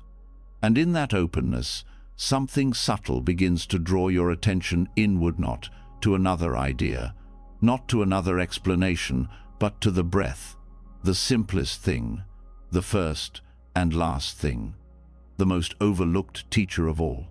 The breath is not asking to be controlled. It never was. It's been happening your whole life without your effort. And yet, you've spent so much time trying to manage it, adjusting it, shaping it, making it right. But the truth is, the breath knows how to move without your interference. And once you begin to trust that, you start to learn the deepest lesson it offers. Life doesn't always need your doing. Sometimes it only needs your allowing. Letting the breath breathe you means stepping out of the role of the controller. You stop manipulating. You stop trying to optimize every sensation. You stop forcing rhythm. Instead, you feel the inhale as it rises. You feel the exhale as it releases. You let go of shaping it. You just let it happen. And something softens inside. You begin to realize that the breath is not a tool, it's a reflection. It mirrors the state of your mind and body. When you're anxious, it shortens. When you're present, it deepens. When you stop interfering, it finds its own balance. It regulates not because you tell it to, but because the system knows how to return to harmony when given space. This practice is not just about meditation, it's about life. Because the way you breathe reveals the way you live. Are you grasping? Are you holding? Are you afraid to release? Are you trying to get to the next moment before this one is complete? Letting the breath breathe you shows you all of this without judgment, just observation. Non-doing begins here, not as passivity, but as receptivity. You're not giving up movement. You're shifting the source of movement. Instead of acting from tension, you act from alignment. Instead of forcing presence, you allow it to arise through stillness. The breath becomes the bridge between awareness and action. When you interfere with the breath, it tightens. When you let it move freely, it returns to flow. And that flow begins to touch everything. Your speech slows. Your decisions come with more ease. You begin to trust pauses. You begin to see that space is not a void, it's where wisdom appears. You learn how to rest without collapsing, how to move without rushing, how to respond without reacting, because you've started listening to something deeper than thought. You're tuned into the rhythm of life itself, moment by moment, breath by breath. This listening doesn't require effort, it requires presence. You feel the rising and falling not as something to track, but as something to surrender to. The breath breathes, and you follow. Not as an observer, but as part of the movement. There is no separation between the breather and the breath. There is only breathing. This dissolves the illusion of control. You begin to see how much of your tension comes from trying to manage what was never meant to be managed. You stop gripping experience. You stop analyzing every sensation. You start feeling from the inside out, directly, without filters. And in that directness, simplicity returns. You don't need to perform presence. You don't need to chase calm. You simply stop interrupting what is already unfolding. The breath teaches you how to trust your body, trust this moment, and most of all, trust that not everything needs to be touched by effort. This trust is subtle. It grows slowly. You may still find yourself trying to control. That's okay. Each time you notice, you soften again. Each time you tense, you return. Not as correction, but as remembering. The remembering that life knows how to live itself, and your breath is proof. In time, this relationship becomes embodied. You begin to live from your center, not as a technique, but as a state of being. You stop living on the edge of anxiety. You drop into yourself. You carry a quiet awareness that doesn't need to comment on everything. You're present, but not performing. This presence carries into your choices. You start making decisions from a place of steadiness, not urgency, not fear. You wait for the natural timing. You don't rush the moment. You don't override your intuition. The breath becomes your compass. If it tightens, you pause. If it opens, you move. You begin to respect the intelligence of rhythm. You see how every inhale is a beginning, every exhale a letting go. Every pause between is a space of potential. You stop filling the spaces with noise. You let the quiet speak. This quiet reveals your patterns. You see how often you interrupt your own rest, how often you reach for stimulation out of habit, how often you resist stillness because it feels unfamiliar. But now, instead of avoiding that discomfort, you stay. You let the breath guide you through it. You let yourself feel without needing to fix. This feeling is not always pleasant, but it's honest. You stop chasing peace as a sensation. You start seeing peace as the absence of resistance. And the more you stop interfering, the more you feel the peace that was always waiting beneath your effort. The breath shows you how to live without bracing, without rushing, without tightening around what you cannot control. It teaches you that presence doesn't require intensity. It only requires contact moment by moment, without needing anything to be different. And that contact transforms your nervous system. You start to feel safe without needing certainty. You rest without needing exhaustion to justify it. You begin to live in alignment with the body's wisdom. You're no longer overriding its signals. You're listening, responding, trusting.